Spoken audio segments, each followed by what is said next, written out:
Chapter 1. Solid Ground. Warren Blackwood stood on the porch of the Victorian-style home that had been in his family for 3 generations. At 42, his salt and pepper hair and weathered face told the story of a man who had worked with his hands his entire life. The third-generation contractor had built his reputation on honesty and craftsmanship, values that had become increasingly rare in the construction industry of Oak Ridge, Connecticut. The evening breeze carried the scent of his wife's gardenia perfume before she appeared beside him. Bridget Blackwood, with her copper hair and practiced smile, slipped her arm through his. At 38, she still turned heads, though Warren had noticed her growing increasingly distant over the past year. "Beautiful sunset," she said, her voice carrying a hint of something Warren couldn't quite place. "Reminds me of the ones we used to watch when we first moved in."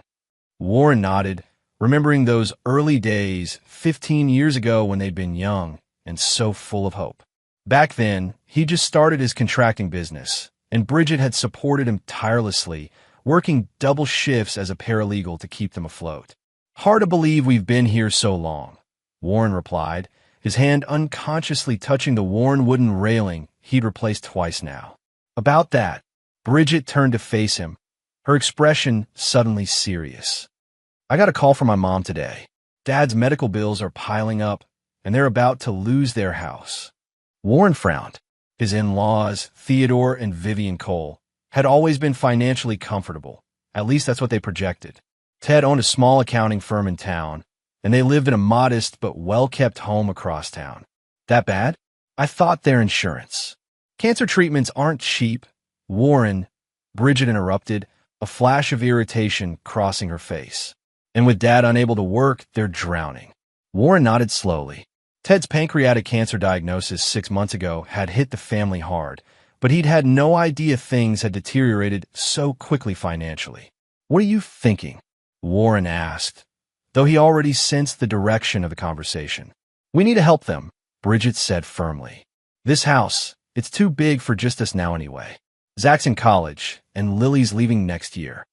Warren felt something cold settle in his stomach. Their son Zachary was studying architecture at Cornell, following in his father's footsteps, but with grander designs. Their daughter Lily was a high school senior with dreams of becoming a veterinarian. This house had been their childhood home, filled with memories. "You want to sell our home?" Warren's voice came out harsher than intended.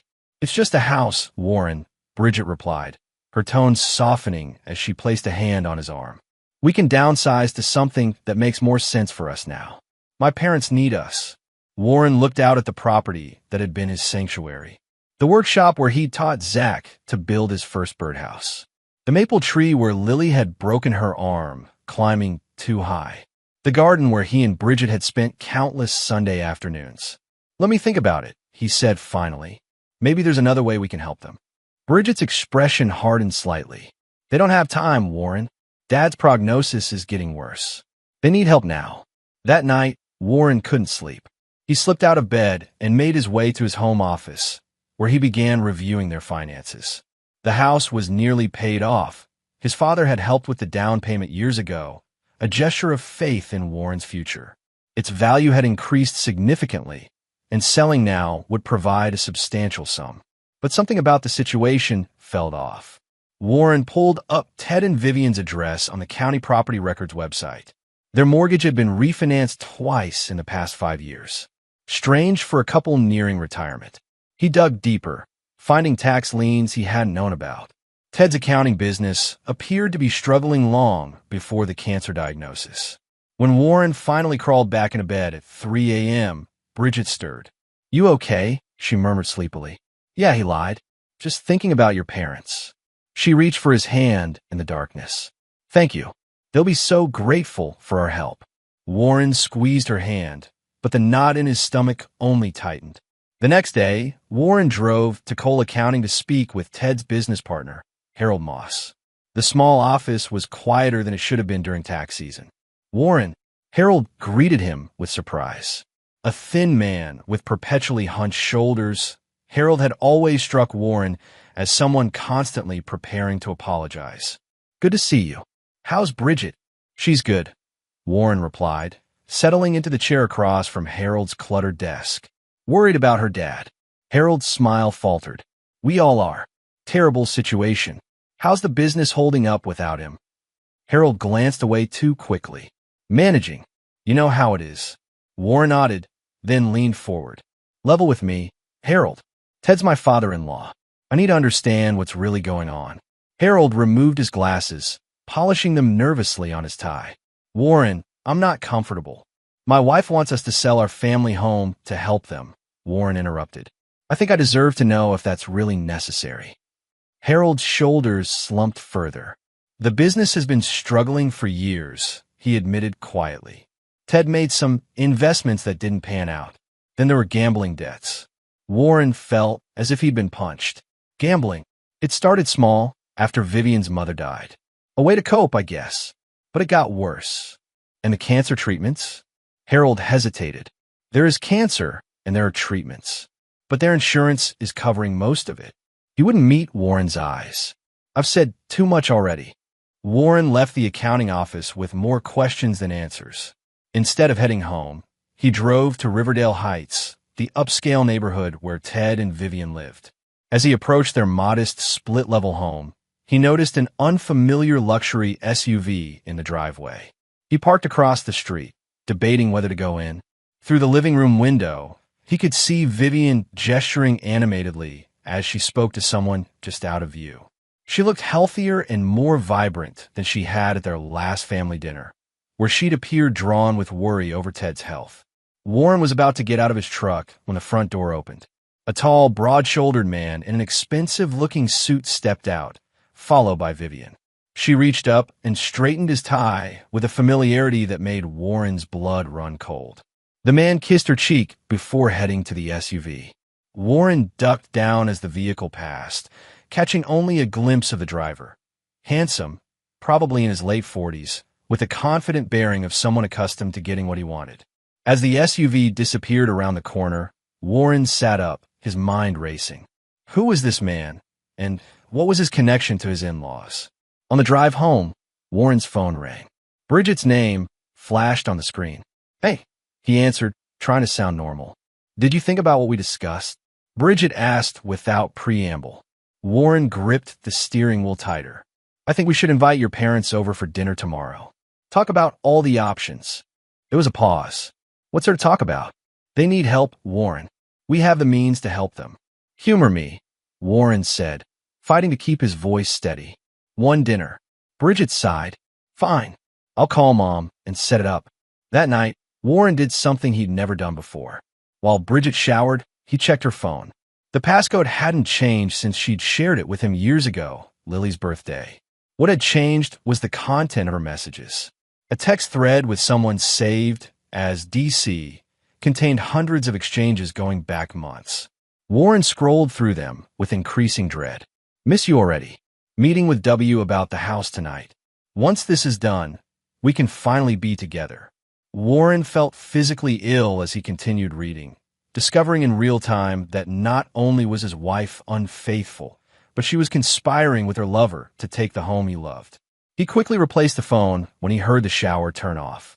When Bridget returned to the bedroom, Warren pretended to be engrossed in a construction magazine. He studied her covertly as she applied lotion to her arms and legs, wondering how he could have missed the signs. How long had this been going on? And how was this connected to her parents' supposed financial troubles? Warren didn't sleep that night, his mind working feverishly on a plan. By morning, he knew what he needed to do. Play along, gather evidence, and understand the full scope of the betrayal before deciding how to respond. If Bridget wanted a house of cards, he would let her build it, then watch as she stood inside when it came crashing down. Chapter 2. Cracks in the Foundation. The Cole family dinner revealed more than anyone had intended. Warren, now hyper-aware of every glance and gesture, watched the dynamics between his wife and in-laws with new eyes. Ted Cole, allegedly weakened by cancer treatments, showed no physical symptoms beyond a slightly gaunt appearance. Vivian dominated the conversation, emphasizing their financial desperation. The medical bills just keep coming, Vivian lamented, dabbing at dry eyes with her napkin. And the insurance company battles us on everything. Warren nodded sympathetically while mentally cataloging the inconsistencies. Ted wore a new watch, a detail that wouldn't escape a contractor who worked with his hands. Vivian's purse was a recent designer purchase he recognized from the advertisements Lily had shown him. "We've been thinking about your situation," Bridget said, reaching for Warren's hand across the table in a show of unity. "We want to help. We're considering downsizing," Warren added, watching their reactions carefully. "Our house is too big now, with the kids gone." The flicker of triumph in Vivian's eyes was subtle but unmistakable. Ted studied his wine glass, unable to meet Warren's gaze. "That's very generous," Ted said finally. "But we couldn't possibly." "Family helps family," Bridget interrupted. "We've already spoken to a realtor." This was news to Warren, but he maintained his facade. "Not yet, honey. Just exploring options." A flash of annoyance crossed Bridget's face before she composed herself. "Well, I did make an appointment for a valuation next week." After the Coles departed, Warren confronted Bridget in the kitchen as she loaded the dishwasher with unnecessary force. "You contacted a realtor without discussing it with me first?" he asked, leaning against the counter. "I was being proactive," she replied defensively. "The market's hot right now. We need to move quickly." "And what's the rush exactly?" Warren pressed. "Your father doesn't look that sick to me." Bridget slammed a plate down. "What are you implying? That my father is faking cancer?" "I'm not implying anything. I'm just saying he looks good for someone supposedly at death's door." "He was having a good day." Bridget's voice rose. "How dare you question something like that?" Warren raised his hands in surrender, deciding to change tactics. "You're right. I'm sorry. I'm just struggling with the idea of leaving this place." Bridget's expression softened, but her eyes remained calculating. "I know it's hard, but it's just a house. We'll make new memories somewhere else." Warren nodded, wondering how many other lies she'd told him with that same convincing sincerity. The next day, Warren took a calculated risk. He called in sick to work, something he rarely did, and followed Bridget after she left for a paralegal job at Silverman & Cohen law firm. Instead of heading downtown, however, she drove to Westfield, the next town over. Warren maintained a careful distance as Bridget's car wound through increasingly upscale neighborhoods before stopping in front of an imposing construction site. The framework of what would clearly be a mansion stood partially completed on a hillside lot with spectacular views. From his position down the street, Warren watched as Bridget got out of her car and approached a tall man examining blueprints.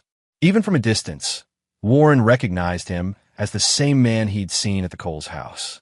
The man, presumably DC from the text messages, greeted Bridget with a passionate kiss. Warren photographed the encounter with his phone, his hand shaking slightly with anger and adrenaline. He zoomed in as best he could, capturing the blueprints they were reviewing together, their intimate body language, the casual way the man's hand rested possessively on Bridget's lower back. After Bridget left, Warren parked in a visitor spot and approached the construction site, noting the sign out front. Future home of Dorian Chambers Custom Estates. So that was DC's full name. "Can I help you?" a foreman called out as Warren studied the framework. Warren fell easily into the role of a potential client. "Impressive structure. I'm a contractor myself, looking for some inspiration for a project." The foreman, Walt, according to his hard hat, puffed up slightly. "Mr. Chambers only takes on a few select clients a year. This one's special, building it for himself and his fiancée." Warren's stomach twisted. "Fiancée?" "Yeah, keeping it quiet until her divorce is finalized, for what I hear." Walt lowered his voice conspiratorially. "Apparently the husband's loaded but clueless. They're using his money to build this place." Warren managed a strained smile. "Interesting approach to financing. Mr. Chambers has always been creative that way. Used to work with the lady's father until they had a bigger vision." Walt gestured proudly at the structure. "This place will be a showstopper when it's done. Indoor pool, wine cellar, home theater, no expense spared." "When's completion scheduled?" Warren asked, struggling to keep his voice casual. 6 months, give or take. They're planning quite the housewarming party." Warren thanked Walt for his time and returned to his truck, his mind working furiously. 6 months. That was their timeline for dismantling his life. Back home, Warren began research. Dorian Chambers had a website showcasing his luxury home designs, with testimonials from wealthy clients. His About page mentioned his background in structural engineering and his partnership with TC Financial Consulting for client financing solutions, clearly Ted Cole's involvement. A search of county records revealed that the Westfield property had been purchased 8 months ago by Phoenix Rising LLC. Further digging showed this company was registered to Theodore Cole, with Vivian Cole and Dorian Chambers listed as officers. The pieces were falling into place. The gambling debts Harold had mentioned were likely real, but rather than seeking help, Ted had found a partner in Dorian Chambers. Together, they were orchestrating an elaborate scheme that now included Bridget and, unwittingly, Warren himself. Warren needed more information before confronting anyone. He called his old friend Jack Harlow, who now worked for the local bank. "Jack, I need a favor," Warren said after exchanging pleasantries. "It's sensitive." "Shoot," Jack replied. "There's a property development in Westfield under Phoenix Rising LLC. I'm considering an investment, but something feels off. Can you look into any loans or transactions?" Jack hesitated. "That's pushing some boundaries, Warren. I wouldn't ask if it wasn't important. Someone close to me might be getting scammed." After a long pause, Jack agreed. "Give me a day or two." "But you didn't hear anything from me." 2 days later, Jack called back. "Warren, you need to be careful here. Phoenix Rising has taken out a substantial construction loan using collateral I can't quite trace. There's a personal guarantee involved that seems to have your name on it." Warren's blood ran cold. "My name? How is that possible?" "I don't know, but someone's signature is on these documents." "If it wasn't you, then someone forged my signature," Warren finished. "Can you send me copies?" "Already heading to your email, through my personal account." "Warren, whatever you're mixed up in, tread carefully." Warren thanked him and hung up, opening his email with dread. The documents confirmed his worst fears. His signature appeared on loan guarantees he'd never seen before, putting him on the hook for over $2 million. The paperwork had apparently been notarized by a Judith Wilkins, a name Warren didn't recognize. A quick search revealed that Judith Wilkins worked as a notary at Silverman & Cohen, Bridget's law firm. The betrayal was more extensive than Warren had imagined. Not only was his wife planning to leave him for Dorian Chambers, but she had forged his signature to financially ruin him in the process. They weren't just stealing his house. They were stealing his identity, his credit, and potentially his future. That evening, when Bridget broached the subject of the house valuation again, Warren agreed readily. "You're right," he said, forcing a smile. "It's time to move forward. Let's get the valuation and list the house." Bridget's surprise quickly gave way to triumph, poorly disguised as gratitude. "I'm so glad you're seeing things clearly now," she said, embracing him. "My parents will be so relieved." Warren returned the embrace, wondering if she could feel how stiffly he held her. "I want what's best for everyone," he said, the half-truth bitter on his tongue. What Bridget didn't know was that Warren had already begun laying the groundwork for his counterattack. That afternoon, he had visited an attorney specializing in fraud cases, bringing copies of the forged documents. He had opened a new bank account at a different bank, and he had reached out to an old client who worked for the FBI's Financial Crimes Division. As Warren held his wife, this stranger who had shared his bed for 15 years, he made a silent promise to himself. He would not be the victim in this story. He would dismantle their scheme piece by piece, and when the moment was right, he would bring their house of cards crashing down around them. Chapter 3. Hidden Chambers. The house went on the market faster than Warren anticipated. Bridget had clearly been preparing for weeks, lining up a realtor who specialized in quick sales. Louise Dawson, a sleek woman with a perpetual Bluetooth earpiece, arrived with professional photographers the day after their conversation. "You've maintained this property beautifully," Louise commented as she walked through the rooms Warren had painstakingly renovated over the years. "It should move quickly." "That's what we're hoping for," Bridget replied, shooting Warren a warning glance when he remained silent. Warren played his part, answering questions about the roof age and HVAC system while mentally cataloging everything he would miss. the bay window where he read the Sunday paper, the kitchen island where the family had shared countless meals, the slight creak in the third stair that had alerted him to teenage sneaking attempts. 3 days later, they had 4 offers, all above asking price. Bridget pushed for accepting the highest bid, which came with a request for shortened closing period. 30 days is awfully quick, Warren observed during their discussion with Louise. It's a motivated buyer, Louise explained. A cash offer like this doesn't come along every day. Warren glanced at the buyer's name. Phoenix Acquisitions, LLC. Not quite Phoenix Rising, but close enough to raise his suspicions. He signed the acceptance papers without comment, watching as Bridget's signature flowed across the page with practiced ease. The same ease, he imagined, with which he had forged his name on those loan documents. Meanwhile, Warren's covert investigation continued. His friend at the FBI, Special Agent Dwayne Cooper, had taken a keen interest in the case. Identity theft, forgery, financial fraud, possibly criminal conspiracy, Dwayne enumerated during their meeting at a coffee shop far from Warren's usual haunts.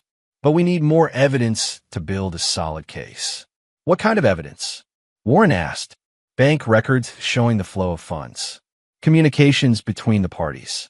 Proof that your signature was forged without your knowledge or consent. Warren slid a USB drive across the table.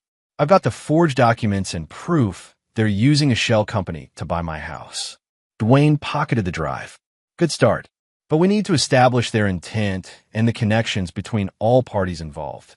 Your father-in-law, his business partner, this contractor, your wife. We need to show they were working together. How do I get that kind of evidence without tipping them off? Dwayne considered this.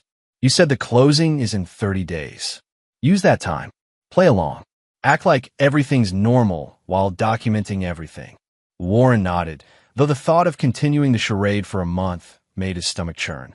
And Warren, Dwayne added, his expression serious. Be careful. People cornered into financial crimes can be unpredictable. Back home, Warren found Bridget browsing real estate listings for smaller homes. Found a few promising options, she said, not looking up from her tablet. 2-bedroom condos mostly.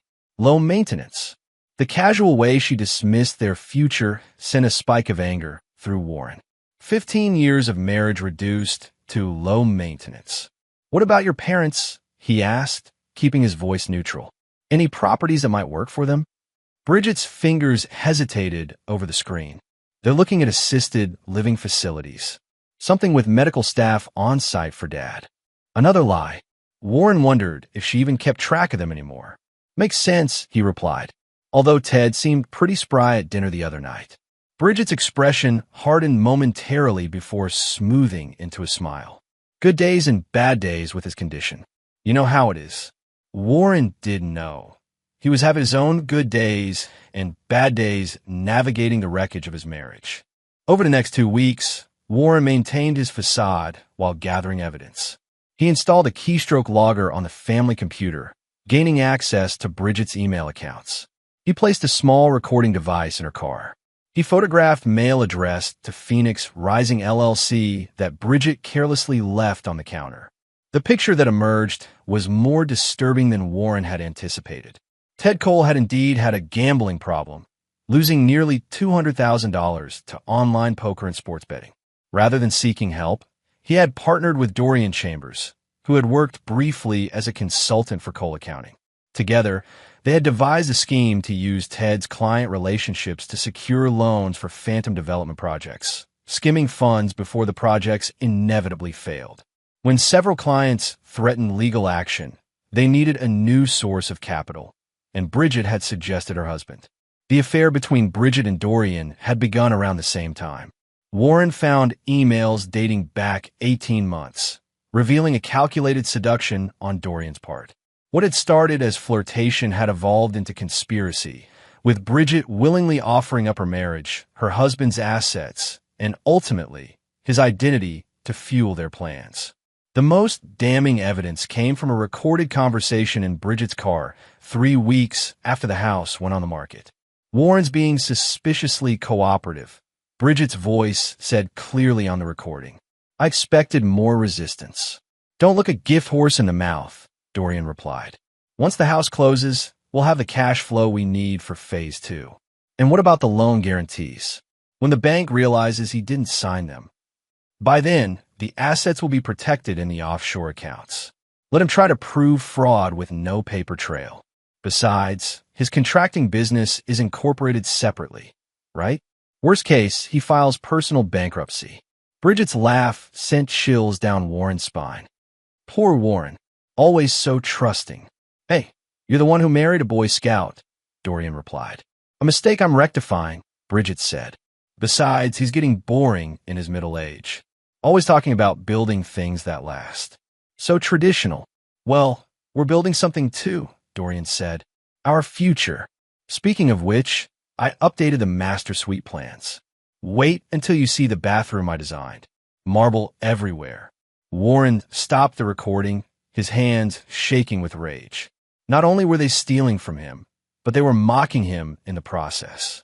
The life he'd built, the values he held dear, all were jokes to them. He took the evidence to Dwayne the next day. This is good, Dwayne said after reviewing everything. We can move on this after the house closing, when the money changes hands. That will complete the paper trail. I don't want to wait, Warren argued.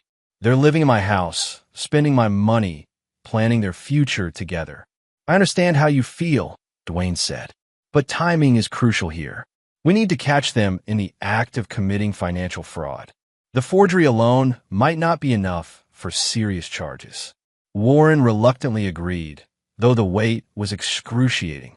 He rented a storage unit and began secretly moving personal items he couldn't bear to lose. Family photos, his father's tools, heirlooms meant for Zach and Lily. He told the kids a partial truth, that he and their mother were downsizing, but leaving most details vague. Neither child suspected the storm brewing beneath the surface. As closing day approached, Warren noticed increased activity among the conspirators. Ted and Vivian visited more frequently. Dorian called Bridget multiple times daily. Warren maintained his cooperative facade, signing paperwork as requested, attending meetings with the title company, emptying their joint accounts into the new one that would receive the house proceeds. The night before closing, Bridget suggested celebrating. We should go out to dinner tomorrow after the closing, she said as they prepared for bed. Mark the end of one chapter and the beginning of another. Warren studied his wife's face, searching for any sign of remorse or hesitation. There was none. Sure, he agreed. A new beginning. Bridget smiled, reaching for him in a rare display of affection. I'm glad you're being so understanding about all this. If for the best, really.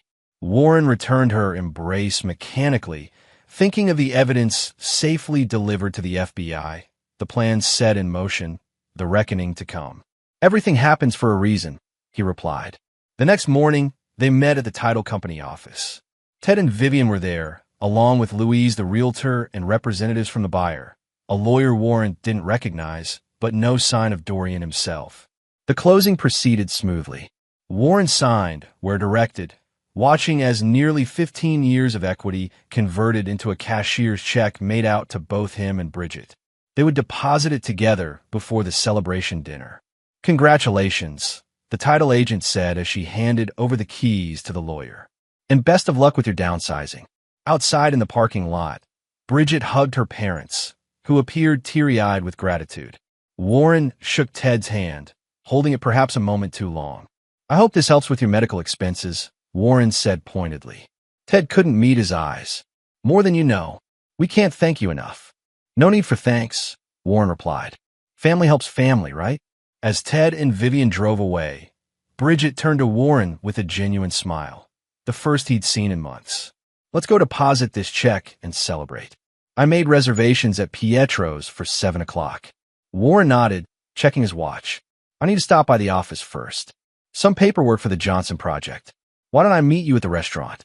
Bridget hesitated, clearly reluctant to let the check out of her sight. We should deposit this first. It's made out to both of us, Warren pointed out. We both need to be there to deposit it. Let's do it right before dinner. After a moment's calculation, Bridget agreed. Don't be late. I'll have the check. Warren watched her drive away, knowing she was heading straight to Dorian to share the news. The check was just a symbol, The real prize was already in motion. The house sale proceeds would be wired to the account in both their names, then promptly transferred elsewhere according to their plan. But Warren had plans of his own. He called Dwayne as soon as Bridget's car disappeared from view. "It's done," he said simply. "They'll all be at Pietro's restaurant at 7 o'clock to celebrate. The money should hit the account within hours." "We'll be ready," Dwayne promised. "Are you sure you want to be there when it goes down? It could get messy." Warren thought about the recorded conversation, about Bridget's laughter at his expense, about the future they had planned to build on the ruins of his life. "I wouldn't miss it for the world," he replied. As he hung up, Warren felt a strange calm settle over him. For weeks, he had been playing defense, reacting to their schemes. Tonight, he would reclaim the narrative. Tonight, he would show them what happened when you built your dreams on someone else's foundation. Chapter 4. Blueprints of Betrayal. Pietro's was the kind of upscale Italian restaurant where the staff knew your name if you were a regular, which Dorian Chambers certainly was. Warren arrived 15 minutes early, watching from his truck as Bridget pulled up in her Audi, followed almost immediately by Dorian's Range Rover. They didn't embrace in the parking lot, maintaining a public facade of separation, but Warren noted how they entered just seconds apart. 5 minutes later, Ted and Vivian arrived, looking celebratory rather than ill and desperate. Warren waited until they were all inside before texting Dwayne to confirm their presence. Then he straightened his tie, checked his reflection in the rearview mirror, and prepared to attend his own execution. The maitre d' led Warren to a round table in a semi-private alcove where the 4 conspirators were already sipping champagne. Dorian, introduced smoothly as a family friend and financial advisor, sat between Bridget and Vivian, while Ted occupied the chair beside his wife. They had left Warren the seat furthest from Bridget, a small but telling detail. "There he is," Ted called with forced joviality. "The man of the hour." Warren shook hands all around, including with Dorian, who met his gaze with the confidence of someone who believed they'd already won. "Dorian Chambers," he introduced himself, his grip firm. "I've heard so much about you." "Funny," Warren replied evenly. "I haven't heard much about you at all." An awkward silence fell, broken by Bridget's too bright laugh. "Warren's just being modest. I've mentioned Dorian's financial advice many times." Warren accepted a glass of champagne, noting it was already poured, waiting for him. "To new beginnings," he said, raising his glass. The others echoed the toast enthusiastically, unaware of the FBI agents positioning themselves throughout the restaurant, or the fact that Warren had switched his champagne glass with Dorian's when shaking his hand, a sleight-of-hand trick Warren had learned from his grandfather, an amateur magician. As appetizers were served, the conversation flowed with artificial ease. Ted expounded on promising new treatments. Vivian detailed the assisted living facility they were considering. Dorian offered investment advice for the house proceeds. Bridget touched Warren's arm occasionally, playing the role of supportive wife. Warren ate little, his stomach tight with anticipation. He checked his watch surreptitiously. The bank transfer would have completed by now. The trap was baited. "Before the main course arrives," Warren said, setting down his napkin, "I'd like to propose another toast." He reached into his jacket pocket and removed a small velvet box, placing it in front of Bridget. Her eyes widened in confusion. "What's this?" she asked, a hint of wariness in her voice. "Open it," Warren urged. "Consider it a parting gift." All eyes were on Bridget as she hesitantly opened the box. Inside was a small silver key. "I don't understand," she said, looking from the key to Warren. "It's a safe deposit box key," Warren explained, his voice carrying just enough to be heard at nearby tables. "I thought you might need somewhere secure to keep certain documents. Letters between you and Dorian, for instance. Or perhaps copies of loan applications with my forged signature." The color drained from Bridget's face. Dorian's hand froze halfway to his wine glass. Ted made a small choking sound. "Warren, what are you talking about?" Bridget attempted recovery, looking around nervously at the other diners. "I'm talking about Phoenix Rising LLC," Warren continued calmly. "I'm talking about the mansion being built in Westfield with my money." I'm talking about the elaborate fraud you've all been perpetrating for months, years, in Ted's case. Lower your voice, Dorian hissed, leaning forward menacingly. Warren smiled. Why? Afraid someone might hear how you seduced my wife to gain access to my assets? Or how Ted here gambled away his client's money before targeting his own son-in-law? You're making a scene, Vivian warned, her perfectly manicured nails digging into the tablecloth. No, Warren corrected her. I'm exposing one. A scene would be something more dramatic. Like this. He stood suddenly, his chair scraping loudly against the floor. Conversations around them died as he raised his voice. Ladies and gentlemen, I apologize for the interruption. My name is Warren Blackwood. Today, I sold my family home, the home where I raised my children, because my wife told me her father was dying of cancer and needed financial help. Bridget grabbed his arm. Warren, stop this right now. Warren gently removed her hand. But as it turns out, there was no financial crisis. The money is being funneled into a luxury mansion for my wife and her lover, this man right here. He gestured to Dorian, who was now standing as well, his face contorted with rage. You're drunk, Dorian announced loudly. And delusional. Security. I'm neither, Warren replied. And I can prove it. He pulled out his phone and played the recording of Bridget and Dorian's conversation, their voices filling the now silent restaurant. Bridget's mocking laughter. Dorian's casual dismissal of Warren's financial ruin. Their excited discussion of marble bathrooms built with stolen money. When the recording ended, Warren looked directly at Dorian. You know what the worst part is? I could have forgiven the affair. People fall in and out of love. But you didn't just want my wife. You wanted to destroy me in the process. This is illegal, Dorian sputtered. You can't record private conversations. Actually, Connecticut is a one-party consent state, came a new voice as Dwayne approached the table, badge in hand, which makes the recording perfectly admissible, along with the other evidence Mr. Blackwood has provided. Two more agents appear behind him. The restaurant had gone completely silent, every diner riveted by the unfolding drama. Dorian Chambers, Theodore Cole, Vivian Cole, Bridget Blackwood. Dwayne recited formally. You're under arrest for conspiracy to commit wire fraud, identity theft, forgery, and financial exploitation. As the agents moved in, Dorian lunged suddenly, knocking over the table in his desperate bid to escape. Plates and glasses crashed to the floor. A waiter yelped and jumped back. In the chaos, Bridget grabbed her purse and sprinted toward the kitchen. Warren calmly stepped aside, watching as one agent tackled Dorian while another pursued Bridget. Ted sank into his chair, head in his hands, while Vivian shrieked about her rights being violated. You've ruined everything, Ted murmured as an agent handcuffed him. 15 years of friendship, and you do this to us? Warren leaned close. Friendship? You were planning to bankrupt me, Ted. What kind of friend does that? We would have taken care of you, Ted insisted. Given you something for your trouble. I don't want your charity, Warren replied. I want justice. As the conspirators were led away, the restaurant manager approached Warren, clearly distressed by the disruption. Sir, I don't know what to say. This is unprecedented. Warren pulled out his wallet and extracted several large bills. For the damages and the disturbance. The rest is for the staff.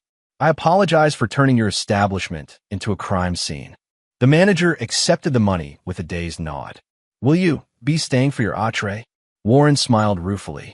I think I've lost my appetite, but I would appreciate a drink at the bar. It's been a long day. As Warren settled onto a bar stool, his phone buzzed with a text from Dwayne. All four in custody.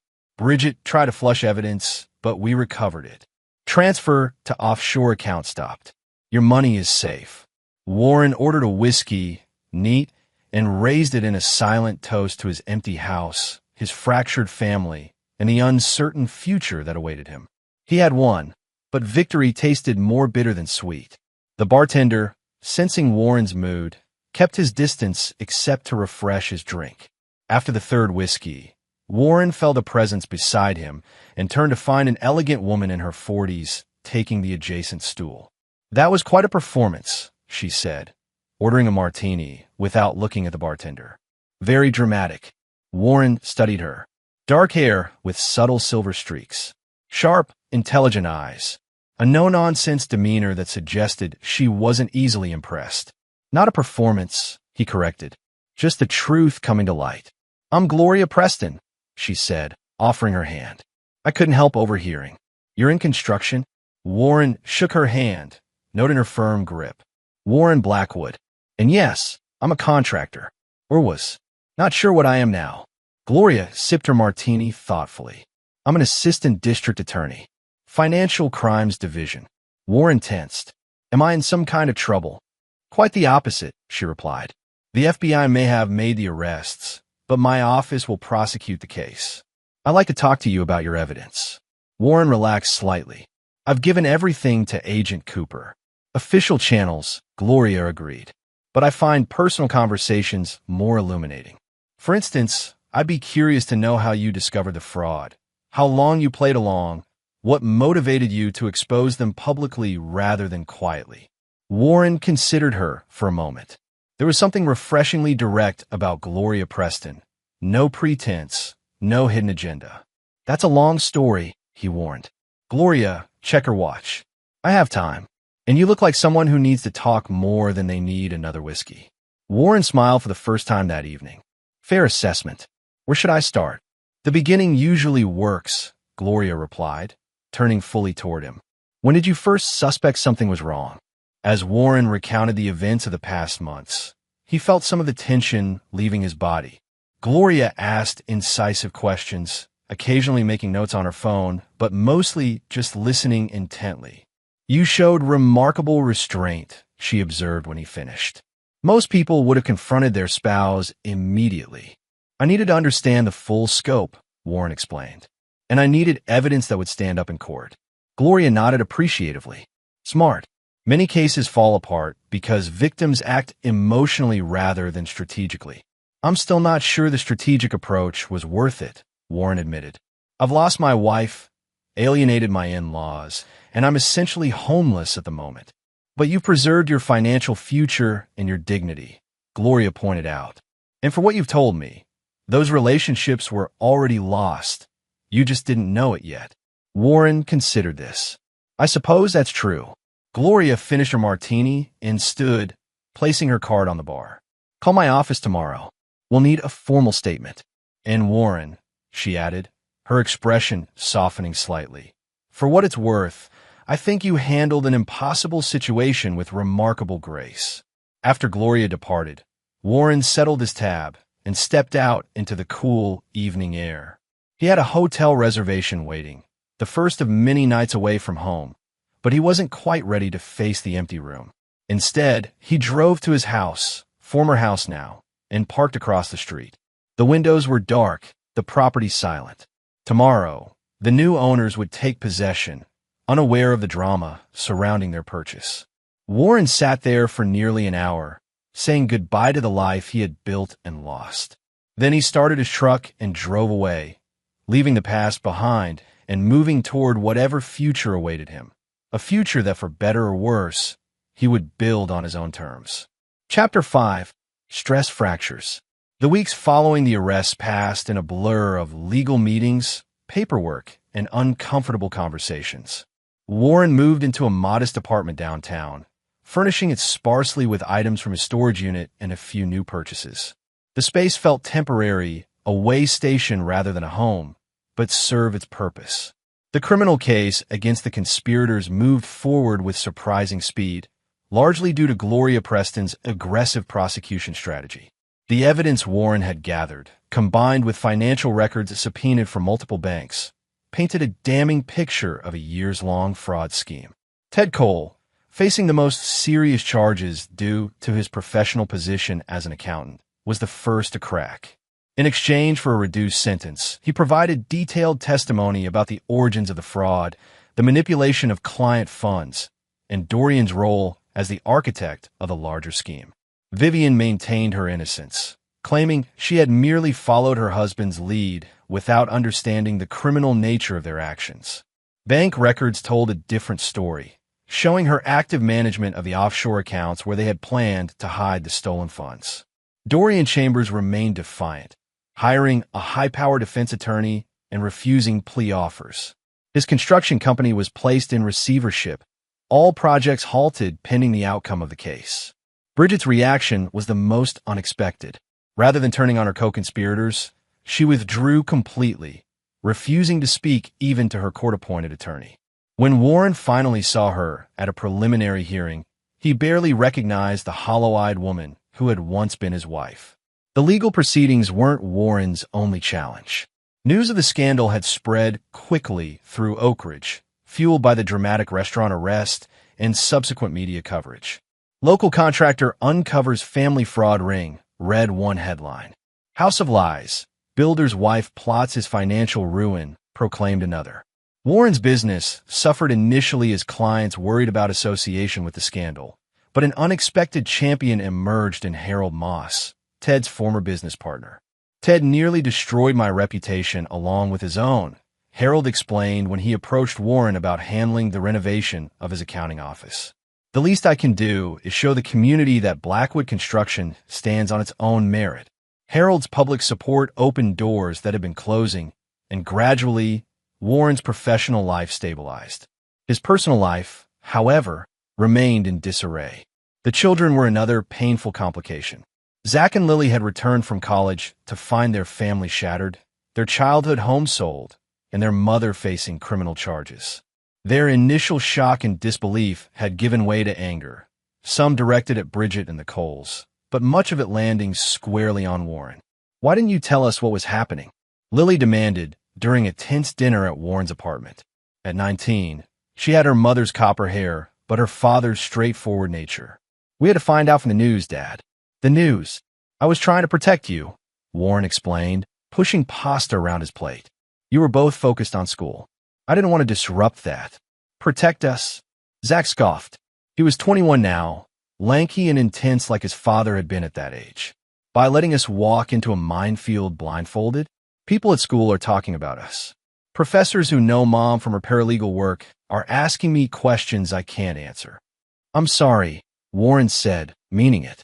"I handled this badly where you two are concerned. I was so focused on stopping the fraud that I didn't think about how the fallout would affect you." Lily's expression softened slightly. "Is it true? About Mom and this Dorian guy?" Warren nodded reluctantly. "Yes, they've been involved for a while. And Grandpa and Grandma?" Zach pressed. "They were in on it too?" "They were," Warren confirmed. "Your grandfather had gambling debts. Instead of getting help, he partnered with Dorian to defraud his clients. When that wasn't enough, they targeted our family assets." "Is Grandpa really sick?" Lily asked in a small voice. Warren hesitated. "He has early-stage prostate cancer. Very treatable, not life-threatening. They exaggerated his condition to convince me to sell the house." Zach pushed away from the table abruptly. "This is so messed up. Our entire family was just fake." "Not fake," Warren insisted. "Your mom and I had good years, many of them. You kids were never part of any deception. You are the best things in my life." Lily wiped away tears. "Have you talked to Mom?" "Since the arrest. She won't see me," Warren admitted. "Her lawyer says she's not speaking to anyone." "We visited her last week," Zach said, watching for his father's reaction. "She seems broken." Warren absorbed this with a nod. Despite everything, he couldn't take satisfaction in Bridget's suffering. 15 years of marriage didn't disappear overnight, even after betrayal. "How are you handling the money situation?" Lily asked, changing the subject. "I mean, with the house sale, funds frozen." "I'm okay," Warren assured them. "The FBI stopped the offshore transfer in time. The court has released some funds to me while they sort out the rest. And work is picking up again." After dinner, as Warren walked them to their cars, Zach lingered behind while Lily got into her vehicle. "Dad," he said awkwardly, "I've been thinking about the summer internship at your company. Is that still an option?" Warren felt a surge of emotion he couldn't quite name. "Absolutely. I'd love to have you on board." Zach nodded, relief evident in his posture. "Good, because I kind of already told my advisor I had it lined up." Warren smiled. "It's yours. Always has been." As he watched his children drive away, Warren felt the first real hope since the ordeal began. They were angry and hurt, but they were still his kids. That foundation at least, remained solid. The next morning, Warren received an unexpected visitor at his office, Gloria Preston. "Counselor," he greeted her, offering a chair across from his cluttered desk. "What brings the DA's office to my humble workspace?" Gloria settled into the chair, setting her briefcase beside her. "Several developments in your case. Some you like, some you won't." Warren braced himself. "Start with the bad news. Your wife is claiming diminished capacity," Gloria said without preamble. "Her new attorney, quite an expensive one, I might add, has filed for a psychiatric evaluation." Warren frowned. Diminished capacity? She methodically planned this for months. Years, possibly. "That's our position as well," Gloria assured him. "But it's a standard defense tactic. Claim emotional manipulation by a dominant partner. In this case, Dorian. And the good news? Gloria allowed herself a small smile. Dorian's other projects are unraveling. Once we started looking, we found a pattern of fraud going back a decade. Former clients are coming forward. Banks are freezing assets. He's facing additional charges in 3 counties. Warren nodded, processing this information. "What does that mean for my case?" "It strengthens our position considerably," Gloria explained. "It's no longer just your word against theirs. There's an established pattern of behavior. And my house? The sale proceeds? That's more complicated," Gloria admitted. "The title has transferred to Phoenix Acquisitions. The court has frozen the funds from the sale, but unwinding the transaction entirely would be difficult." Warren leaned back in his chair, feeling the familiar weight of uncertainty. "So even after everything, I've still lost my home." "Potentially," Gloria acknowledged. "But there's another angle we're pursuing. The mansion in Westfield, it's essentially being built with proceeds of fraud. We're filing for asset forfeiture." Warren blinked in surprise.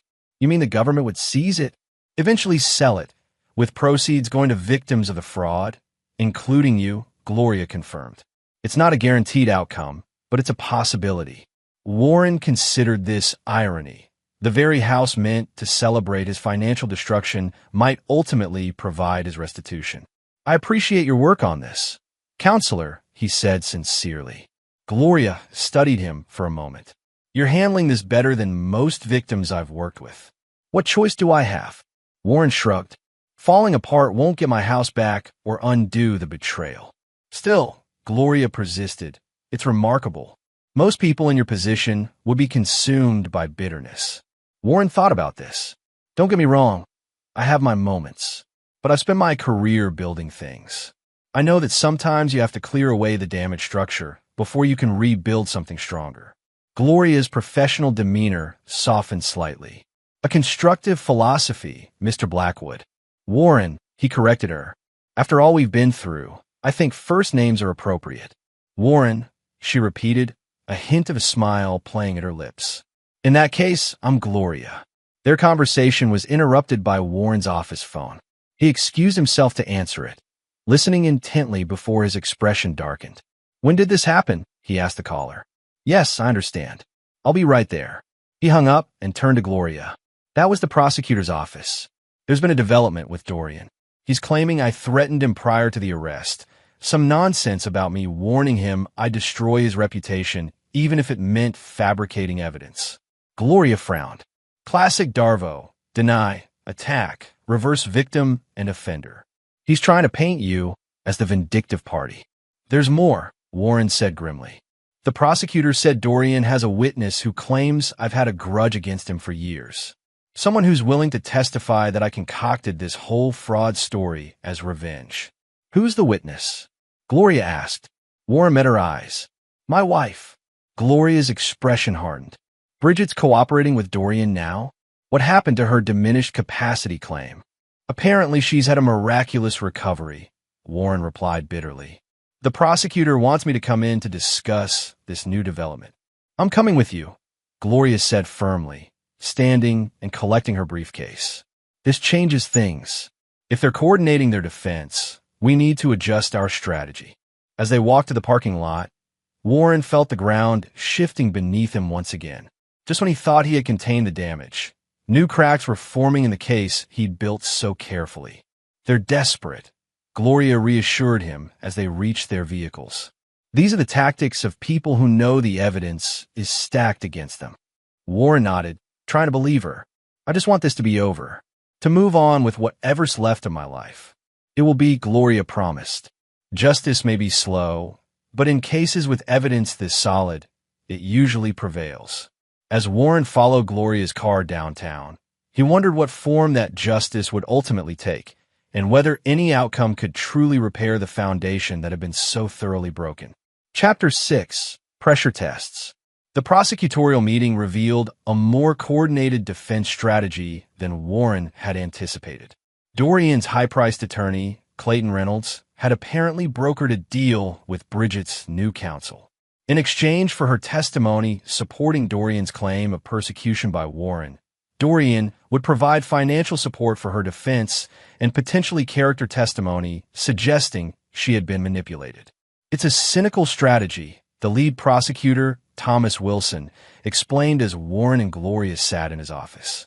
They know the financial evidence is damning, so they're trying to attack the messenger. Bridget's claiming I was emotionally abusive? Warren asked incredulously, reviewing the statement in front of him. That I was pathologically jealous and fabricated the affair to punish her for wanting to help her parents?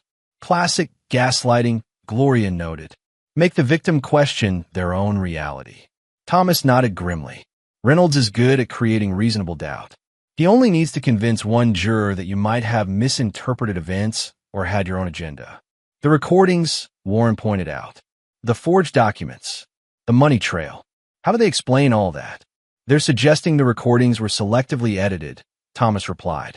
As for the documents, Bridget is now claiming you were aware of the signatures, but are pretending otherwise to frame them. Warren felt a surge of anger. That's absurd. I gave the FBI the original documents with the forged signatures before they were executed, which is why we're not overly concerned, Thomas assured him. But we wanted you to be prepared. This could get ugly. Reynolds has investigators digging into your past, looking for anything they can use to discredit you. Gloria placed a hand on Warren's arm. Is there anything they might find? Now's the time to tell us. Warren considered the question seriously. I've had some business setbacks over the years.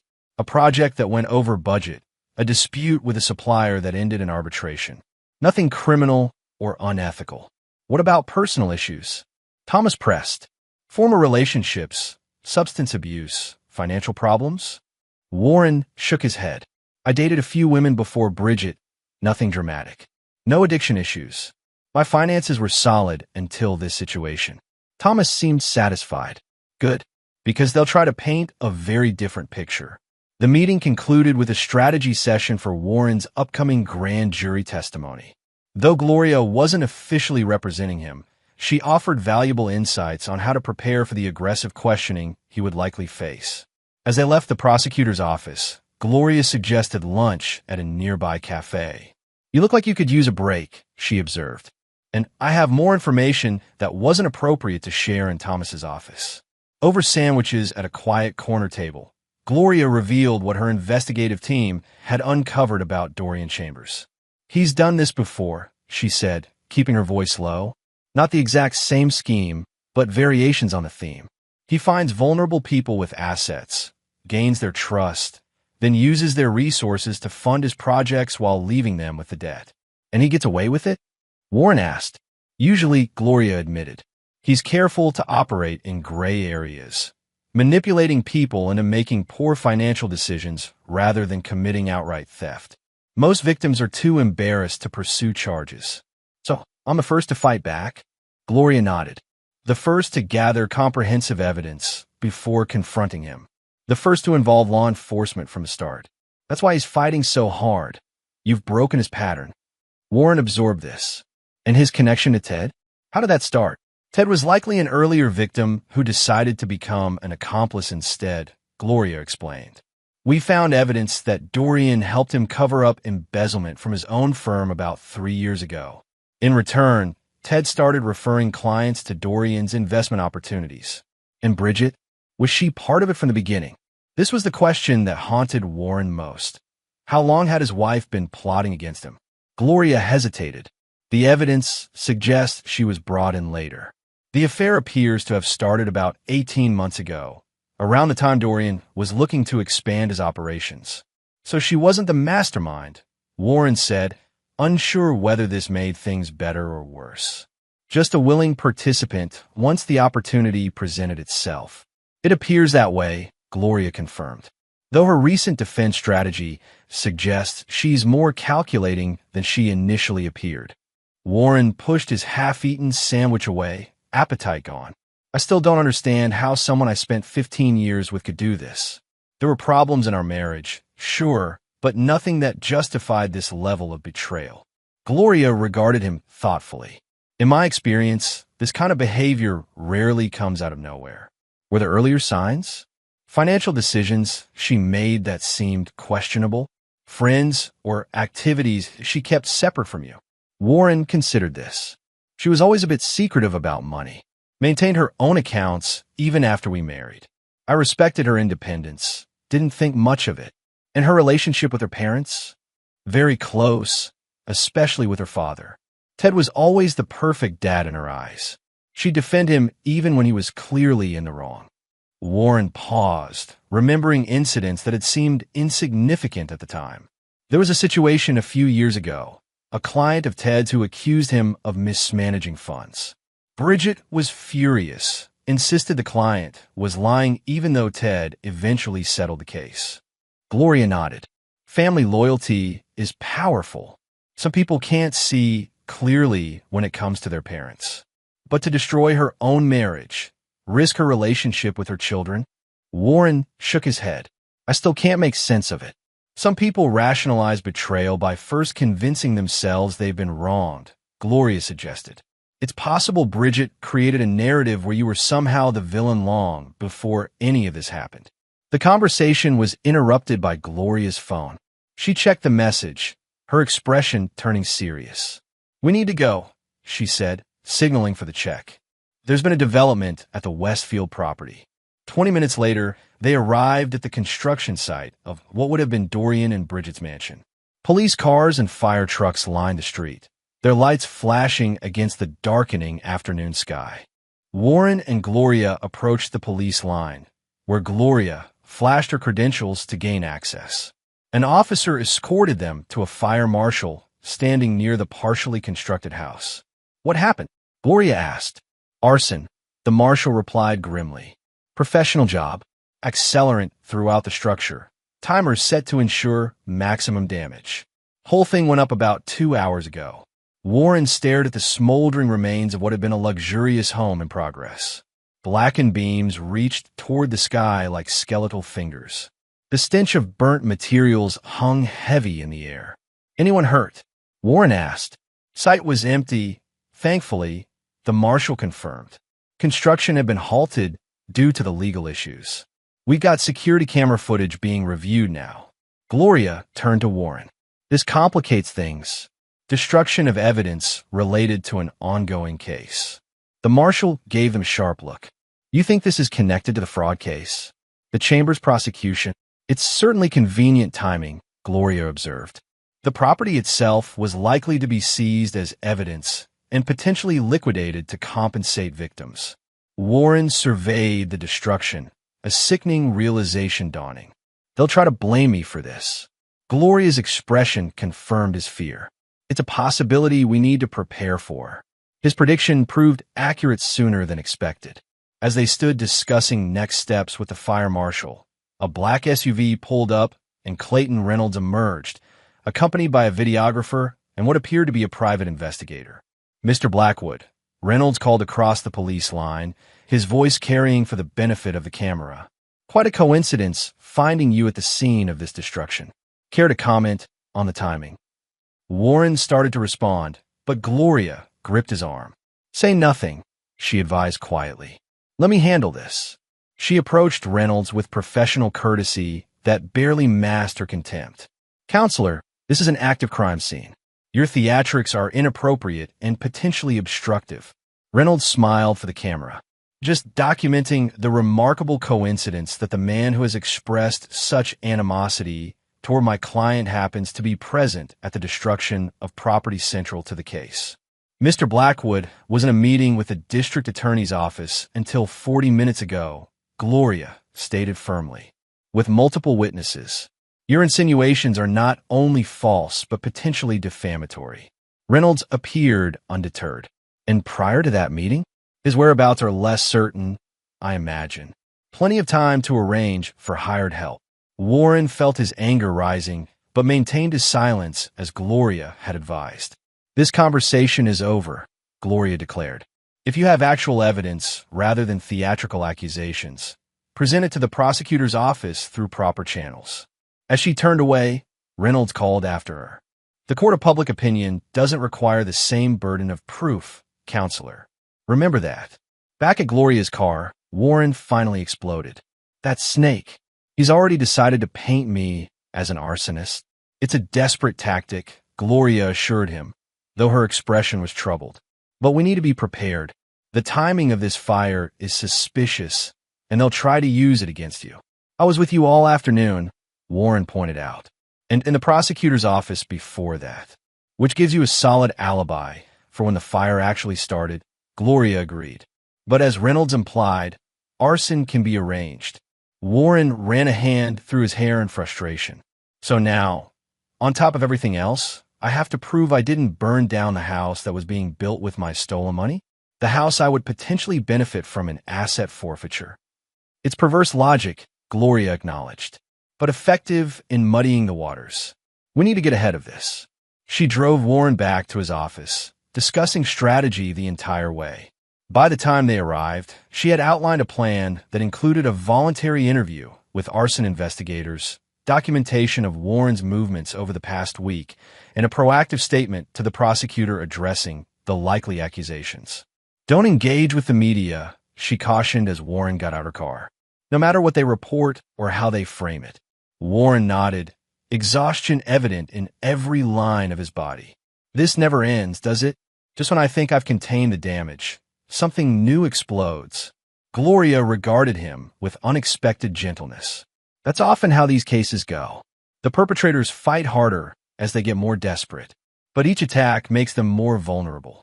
Warren managed a tired smile. I hope you're right. I'm not sure how much more fight I have left in me. More than you realize, Gloria replied with confidence. You made it this far. Just hold the line a little longer. After Gloria departed, Warren sat in his truck in the office parking lot, too drained to go inside or drive home. His phone buzzed with a text from Zach. Just saw the news about the fire. You okay? Need anything? Warren felt a wave of gratitude for his son's concern. I'm fine, he texted back. Long day. We'll call tomorrow. He was about to put his phone away when it rang. An unknown number.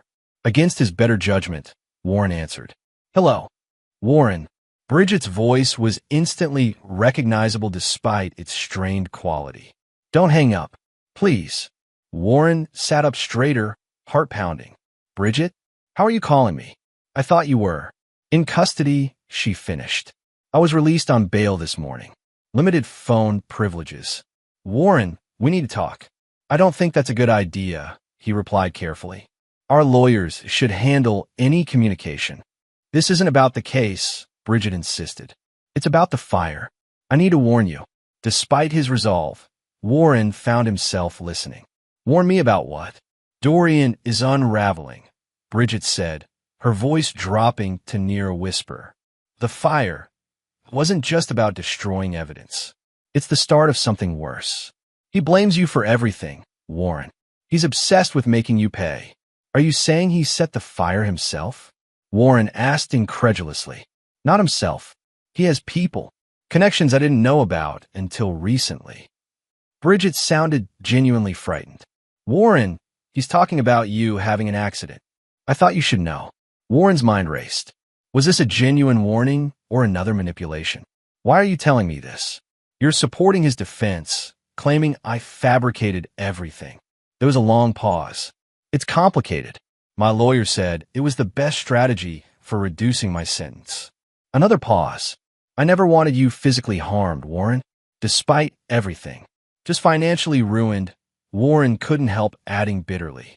I can't explain everything now, Bridget continued, ignoring his comment. But be careful. Don't go to construction sites alone. Don't follow predictable patterns. Dorian knows your habits. Before Warren could respond, she added quickly, I have to go. Remember what I said. The line went dead. Warren sat in stunned silence, replaying the conversation. Was Bridget warning him out of genuine concern, or was this another layer of manipulation, perhaps setting him up to act paranoid and damage his credibility? He considered calling Gloria, but decided against it for now. Without recording the call, he had only his word about what Bridget had said. Better to process this himself before involving others. As dusk settled over the parking lot, Warren finally started his truck and headed toward his apartment. At an intersection, he noticed a black sedan that seemed to be following the same route. Bridget's warning echoed in his mind, sending a chill down his spine. Instead of turning toward his apartment complex, Warren continued straight, making a series of random turns. The sedan stayed with him for 2 more intersections before turning off. Coincidence, perhaps, but Warren wasn't taking chances. He drove an extra 20 minutes before finally approaching his apartment from a different direction, parking in a visitor spot rather than his assigned space. As he climbed the stairs to his unit, Warren felt a new weight settling on his shoulders, the burden of constant vigilance. Inside his apartment, he double-checked the locks, then moved systematically through each room, ensuring windows were secure and nothing appeared disturbed. Only when he was satisfied did he finally pour himself a drink and sink into his sofa, the events of the day crashing over him like waves. His phone buzzed with a text from Gloria. Just heard Bridget made bail. No contact, remember? Warren stared at the message, debating whether to mention the call. After a moment's hesitation, he replied simply, understood. Thanks for the heads up. Setting his phone aside, Warren gazed around the Spartan apartment that was now his home. Everything in his life had been upended. His marriage, his residence, his sense of security. Yet somehow he was still standing. As he sipped his whiskey, Warren made a silent resolution. He would not be driven from the life he had built, would not cower in fear or doubt himself. If Dorian Chambers wanted a war, he would find that Warren Blackwood was not as easily broken as he might have hoped. The foundation of Warren's life had been severely damaged, but the structure remained. And Warren knew better than most that even the most compromised building could be reinforced, stabilized, and made stronger than before, as long as you were willing to do the necessary work. Chapter 7. Load-Bearing Walls. The grand jury proceedings moved forward despite the new complications. Warren testified for nearly 6 hours, walking through the evidence he had gathered. Gloria had prepared him well for the defense attorney's attempts to paint him as vindictive and paranoid, and he maintained his composure even when questioned about the Westfield property fire. No, I did not arrange for the destruction of that property, Warren stated firmly when Clayton Reynolds pushed the theory. I stood to potentially benefit from its seizure and sale. Destroying it would harm my own interests. Yet you were one of the first people at the scene, Reynolds noted with theatrical skepticism. I was with Assistant District Attorney Preston when she received notification of the fire, Warren clarified. We went directly there from a meeting with the lead prosecutor. Reynolds shifted tactics. Let's discuss your wife's claims about your controlling behavior. She states you monitored her communications, restricted her access to family finances, and isolated her from friends and family. Warren maintained his calm. Those claims are false. We maintained separate and joint accounts throughout our marriage. She had her own career, her own friends, and spent considerable time with her parents, as evidenced by her close involvement in their financial schemes. By the end of the day, the grand jury had voted to indict all 4 conspirators on multiple felony counts. Ted and Vivian Cole were charged with conspiracy, wire fraud, and identity theft. Dorian Chambers faced additional charges of racketeering based on evidence from his other fraudulent projects. Bridget was charged with conspiracy, identity theft, and forgery. It was a significant victory, but Warren took little satisfaction from it. The indictments meant a lengthy trial process, more public scrutiny, and continued disruption to his attempts to rebuild his life. As Warren left the courthouse that evening, Gloria fell in a step beside him. You did well in there, she said. Very credible, very measured. Thanks, Warren replied, exhaustion evident in his voice. What happens now? Now the real work begins, Gloria explained. Pre-trial motions, discovery battles, possible plea negotiations.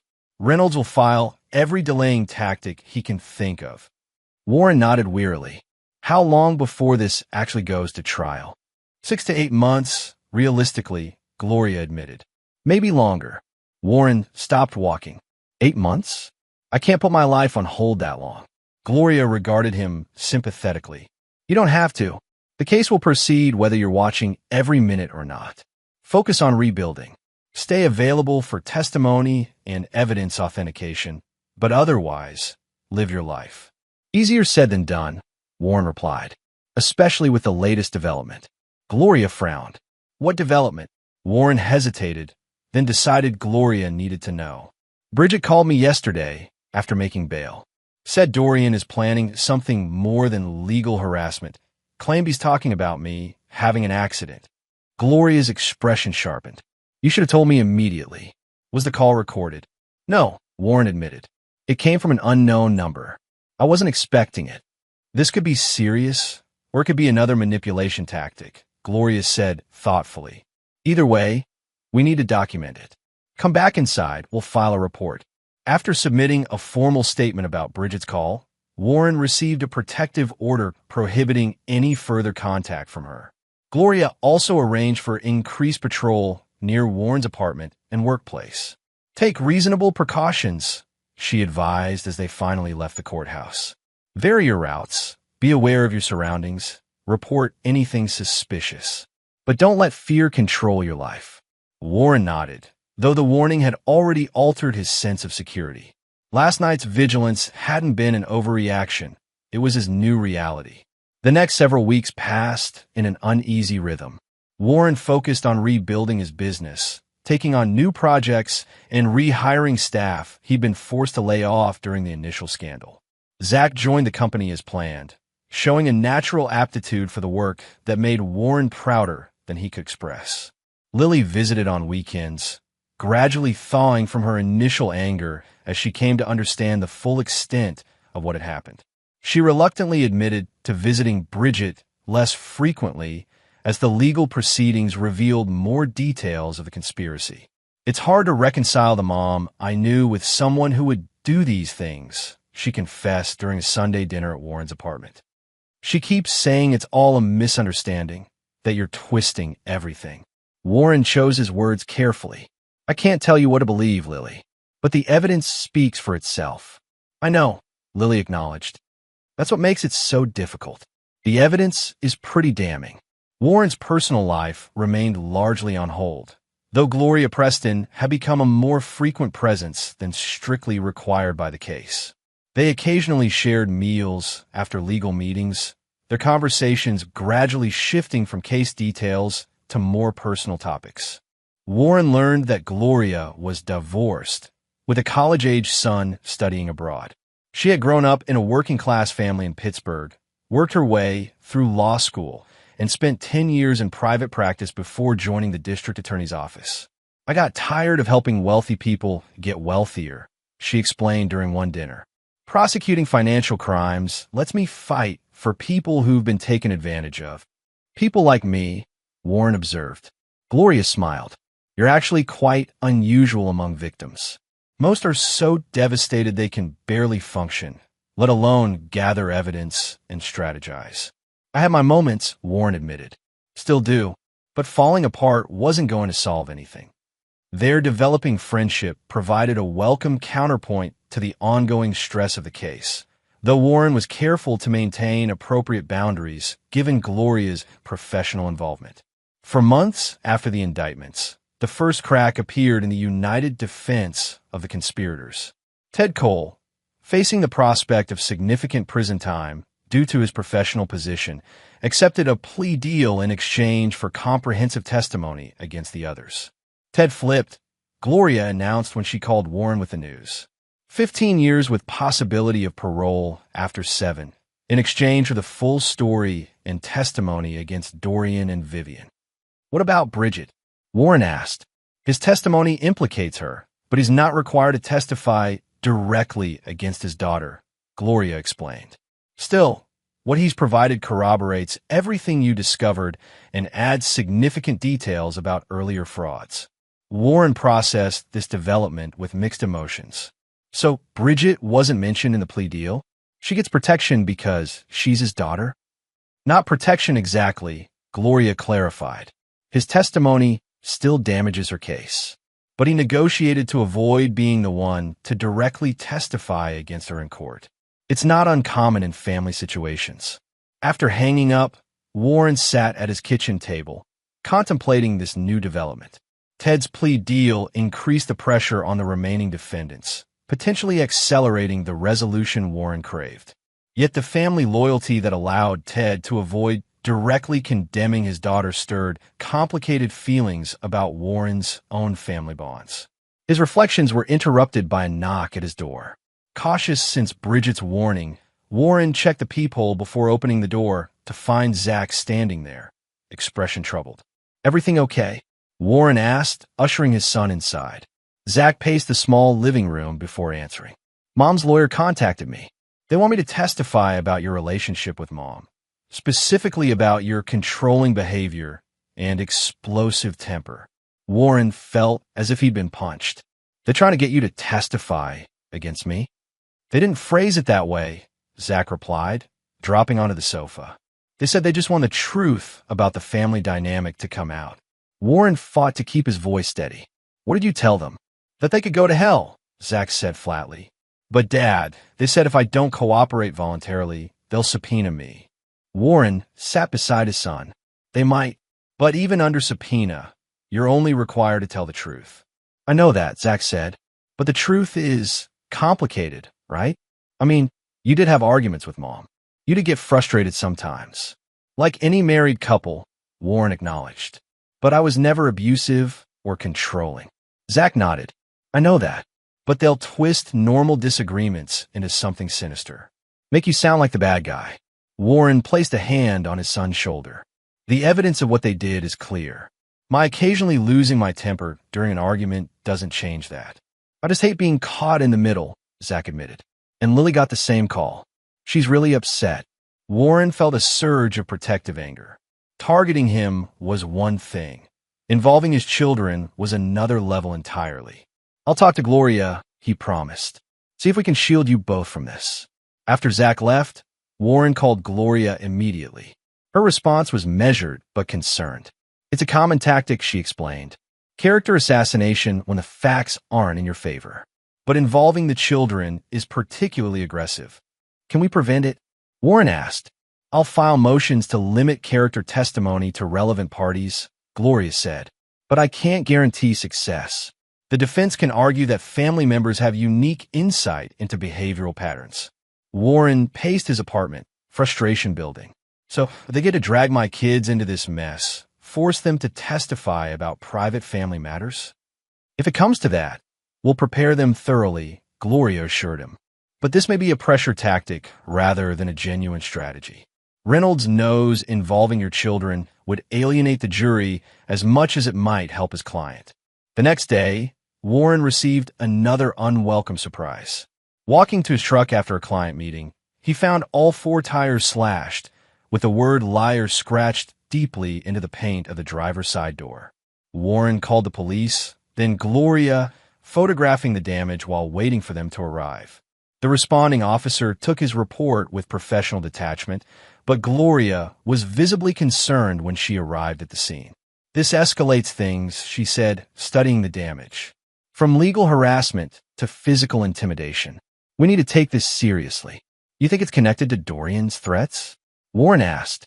"It fits the pattern," Gloria confirmed.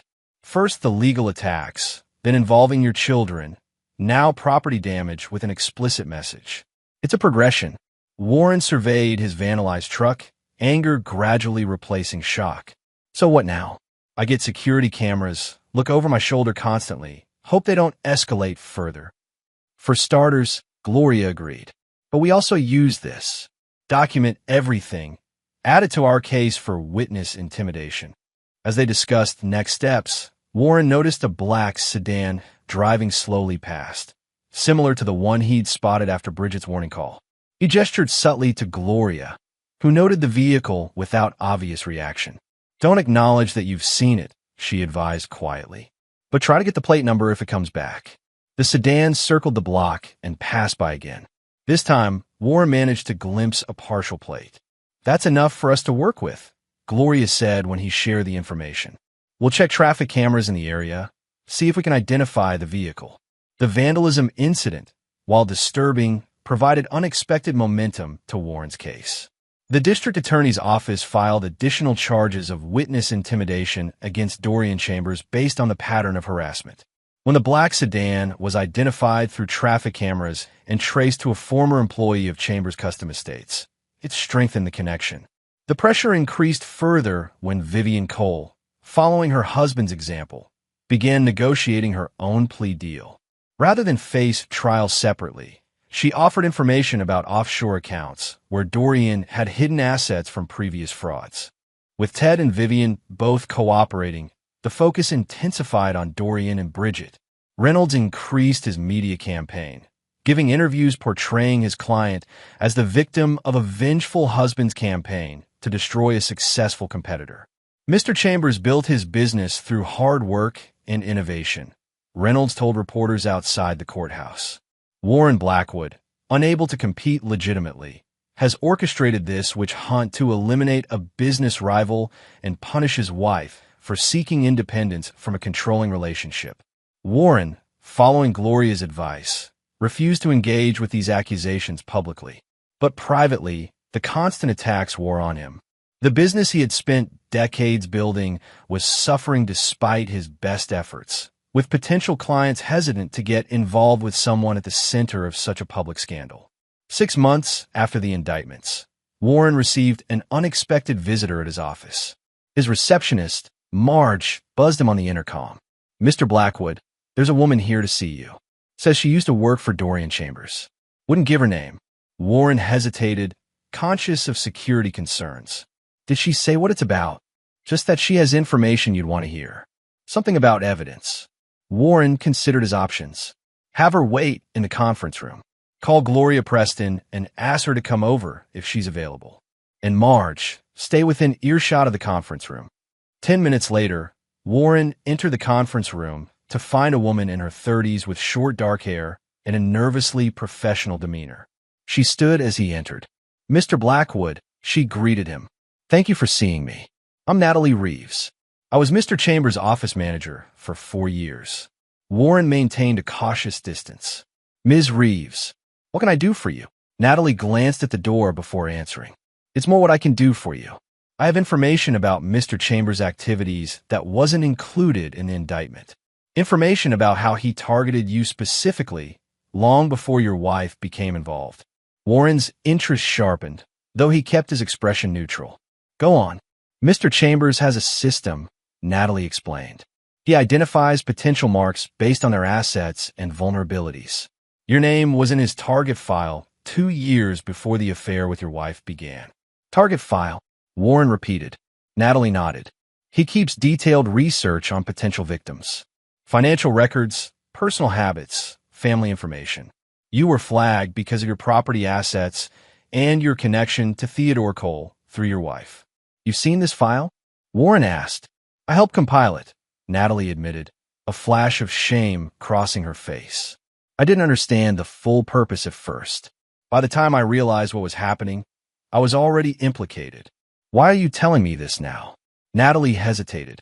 "The FBI raided his home office last week, but they didn't find the most damaging records. I know where they are, in a storage unit registered under his mother's maiden name. Files on all his victims, including you." Warren studied her carefully. "If you know about these records, why not go directly to the FBI or the prosecutor's office?" "I have," Natalie replied, "but they need a reason to look for this specific storage unit. Without probable cause, they can't get a warrant. I thought if you requested the search based on my information."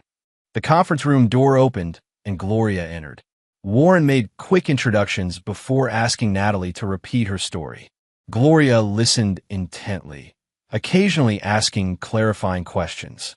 When Natalie finished, Gloria's expression was thoughtful. This could be significant, she acknowledged. If Chambers was targeting Mr. Blackwood before Mrs. Blackwood's involvement, it undermines their entire narrative. Exactly, Natalie agreed. And there's more. In the storage unit, there's evidence of communication between Mr. Chambers and Theodore Cole going back 3 years, discussing how to access the Blackwood assets. Gloria frowned. Why would you have access to this storage unit?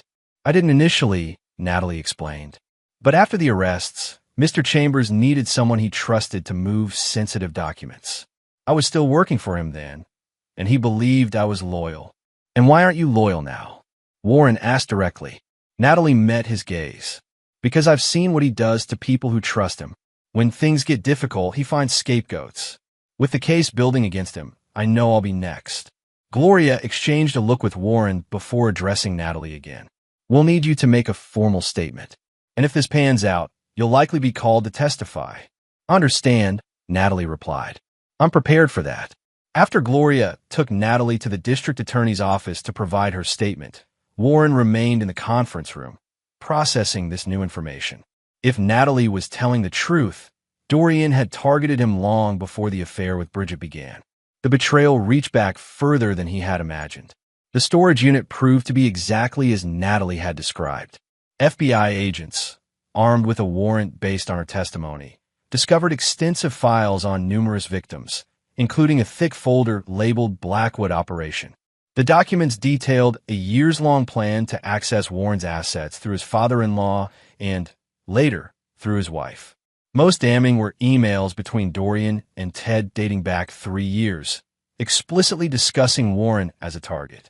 His contracting business is solid, Ted had written, but the real value is in his property assets. The family home alone is worth over $1 million in the current market. Dorian's reply was equally incriminating. Access through B might be our best approach. Is she satisfied in her marriage? Any leverage points we could exploit? The discovery of these records dramatically shifted the case dynamics. With evidence that the conspiracy had been in motion years before the events Warren had uncovered, the defense narrative of a vindictive husband crumbled. Reynolds's media campaign faltered as journalists, who had previously given equal time to both sides, now focused on the elaborate targeting operation Chambers had conducted. 3 days after the storage unit discovery, Warren received a call from Gloria. Reynolds has reached out about a potential plea for Dorian. She informed him, excitement barely contained in her professional tone. The new evidence has him spooked. What kind of plea?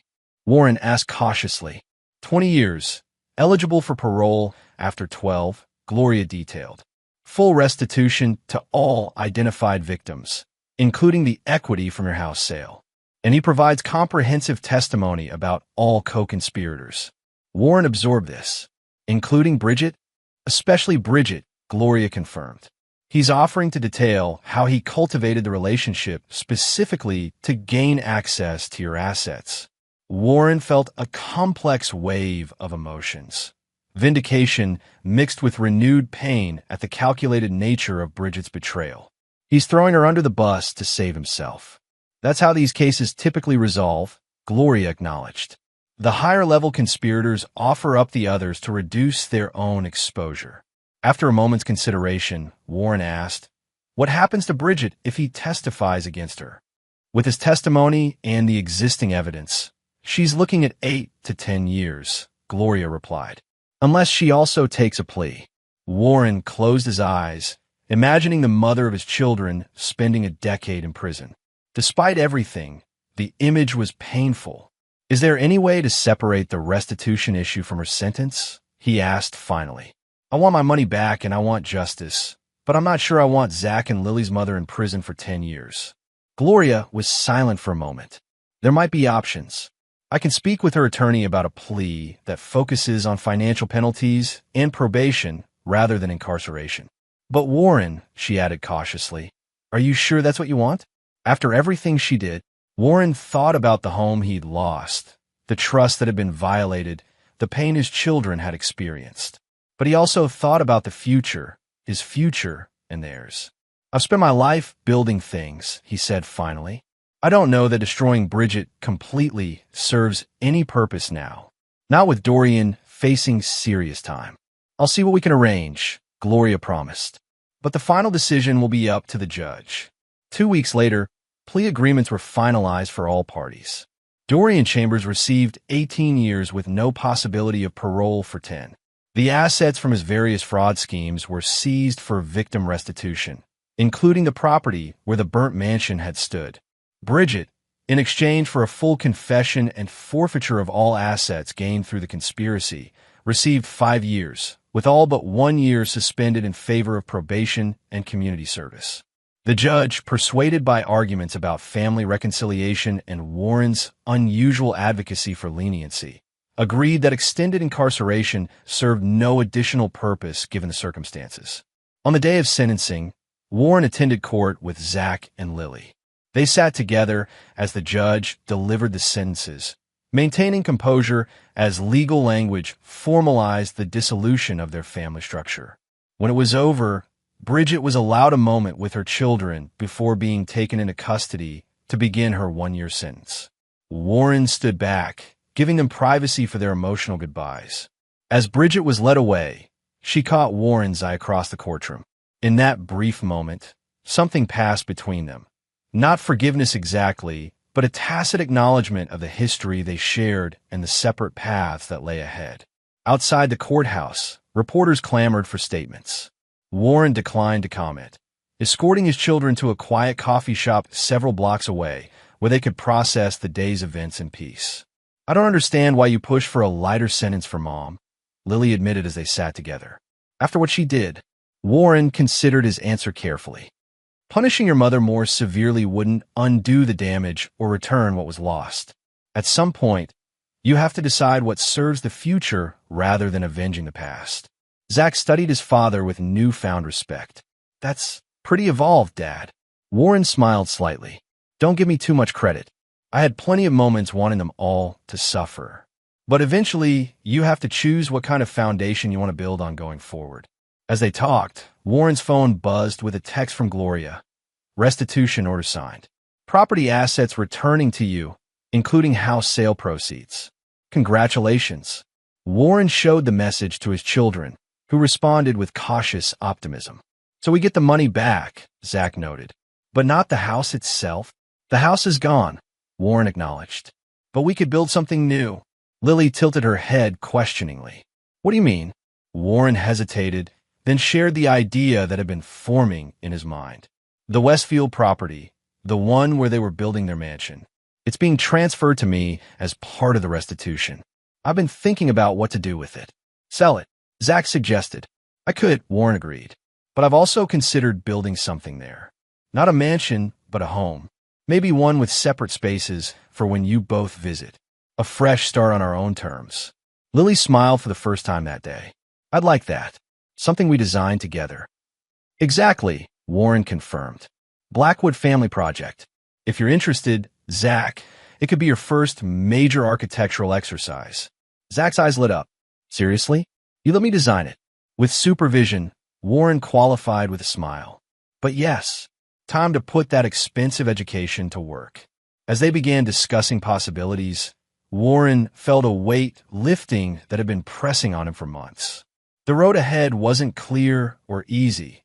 There were still legal matters to resolve, relationships to rebuild, and trust to reestablish.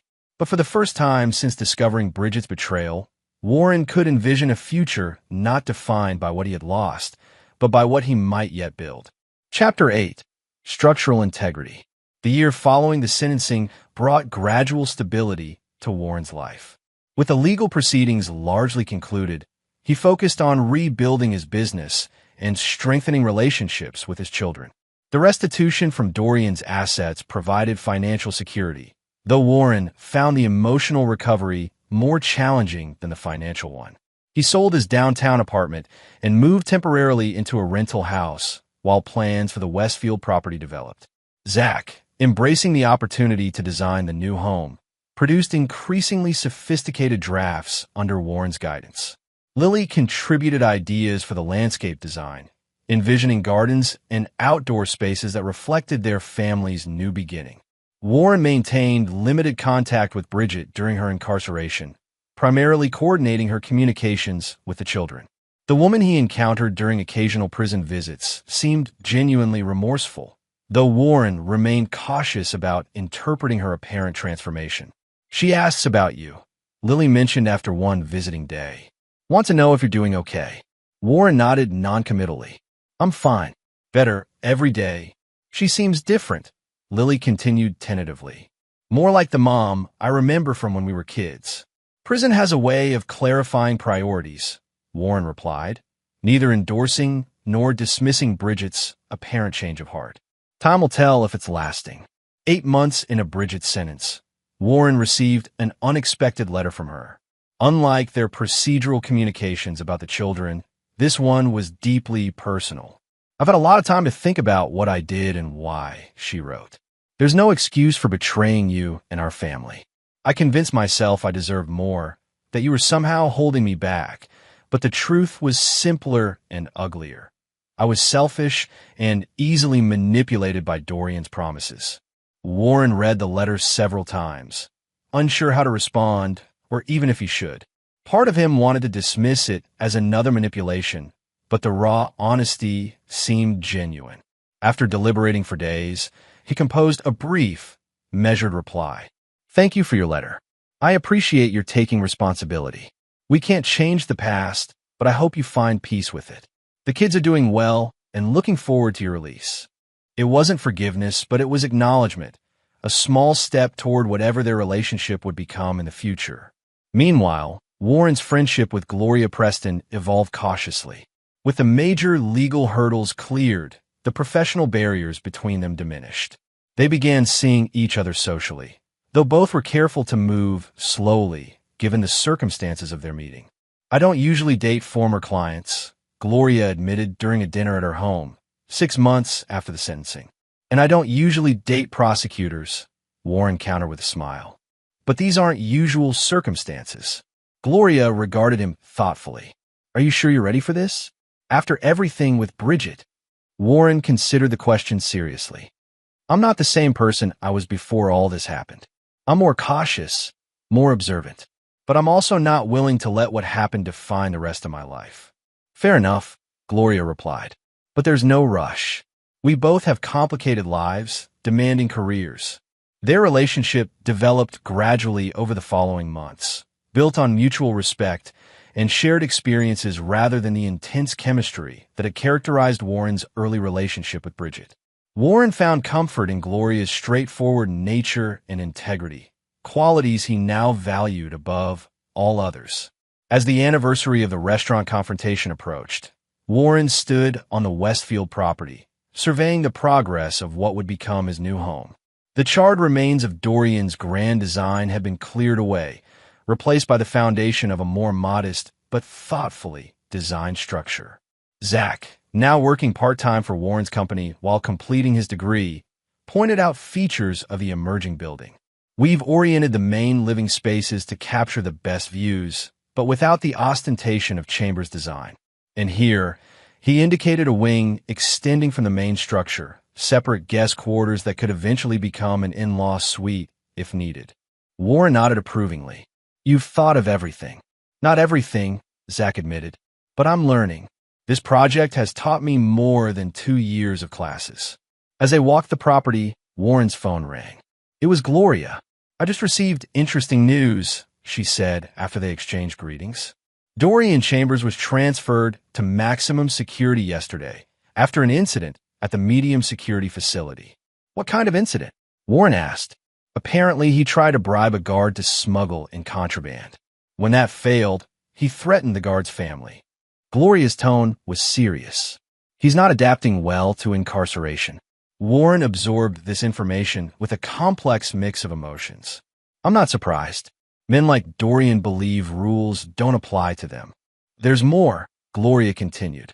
During the investigation of the bribing attempt, they uncovered communications suggesting he's still trying to manipulate events from inside, including some concerning references to you.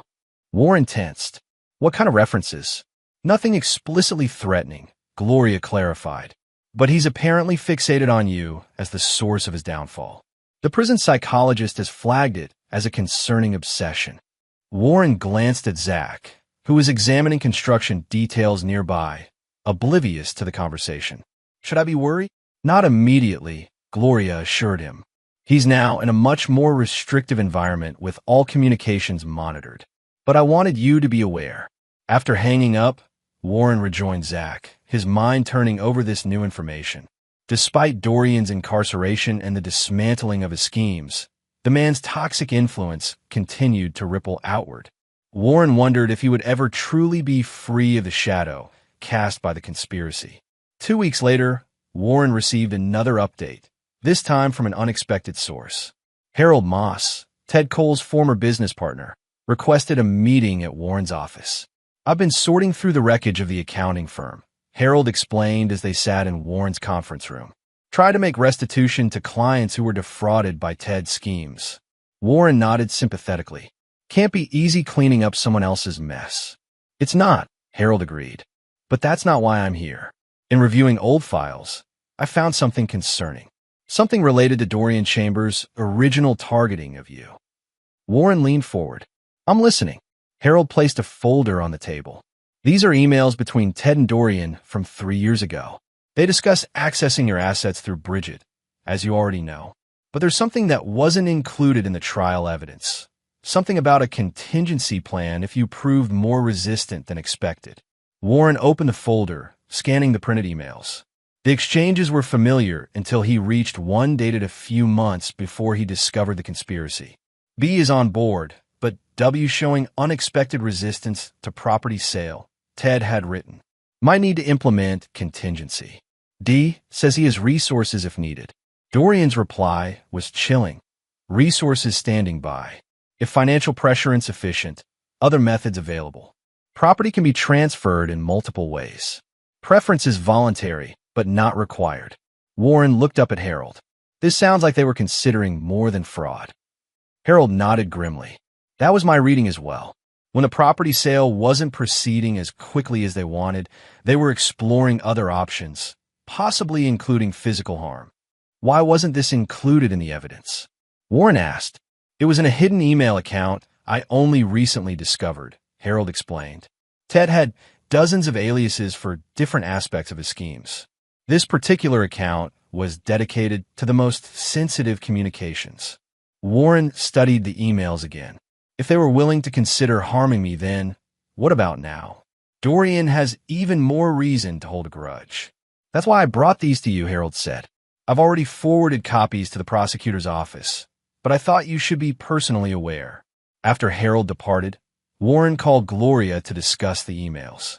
She confirmed they had been received and were being evaluated for potential additional charges. This elevates things, she acknowledged. Conspiracy to commit violence is significantly more serious than financial fraud. We'll be increasing scrutiny of Chambers' prison communications and adding this to his case file. The revelation of the contingency plan cast a shadow over Warren's progress. While he had been rebuilding his life, moving forward with new projects and relationships, Dorian's hatred had apparently been festering, seeking outlets even from behind prison walls. Warren increased security measures at both his temporary home and the construction site. Gloria arranged for periodic police patrols, and Warren installed comprehensive surveillance systems at all his properties. He briefed Zach and Lily on the situation, wanting them prepared without causing undue panic. So this guy's still obsessed with you? Zach asked during a family dinner. Even after everything that's happened?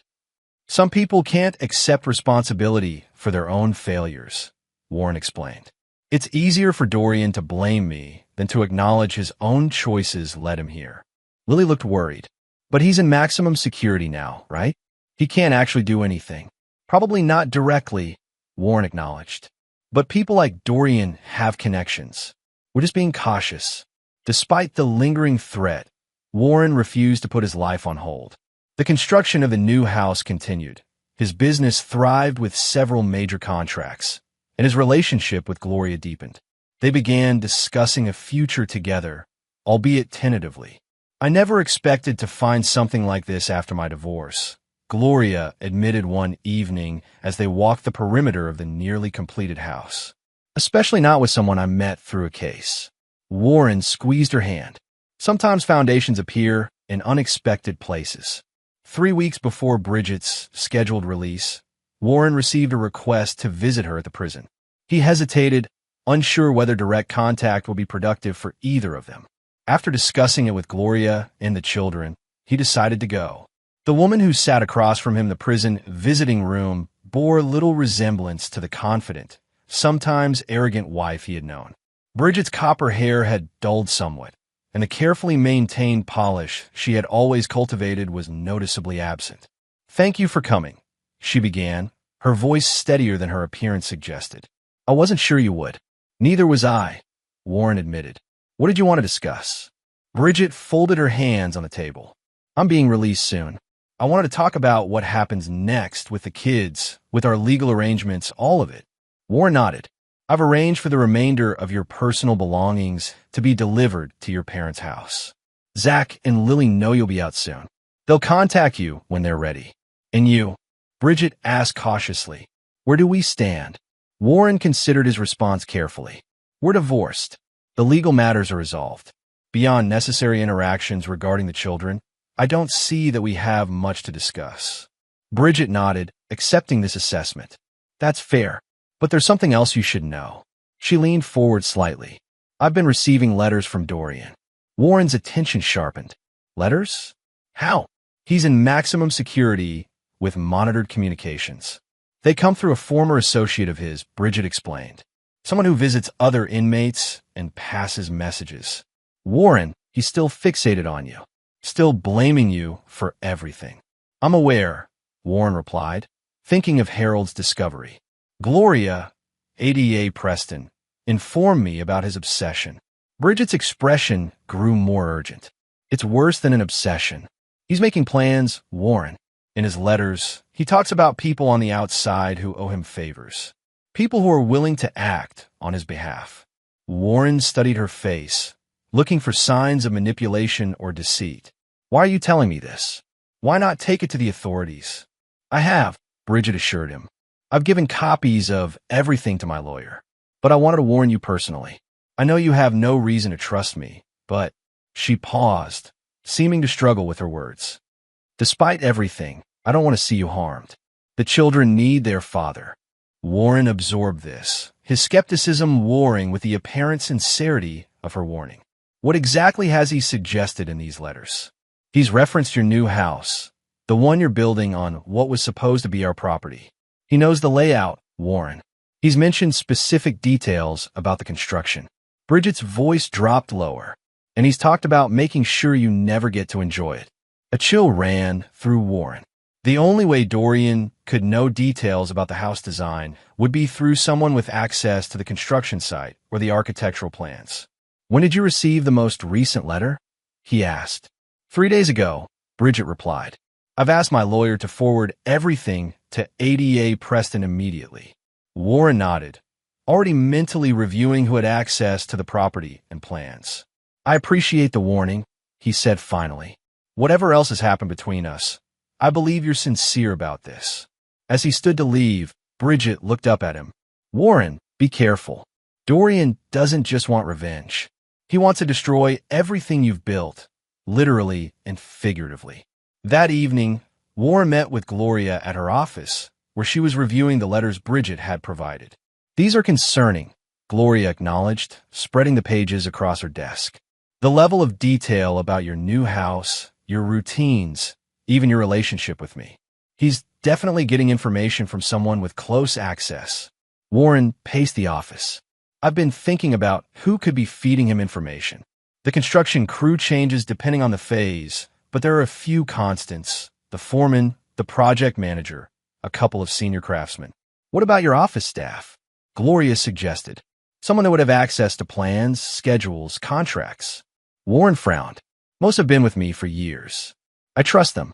"Someone trusted betrayed you before," Gloria reminded him gently.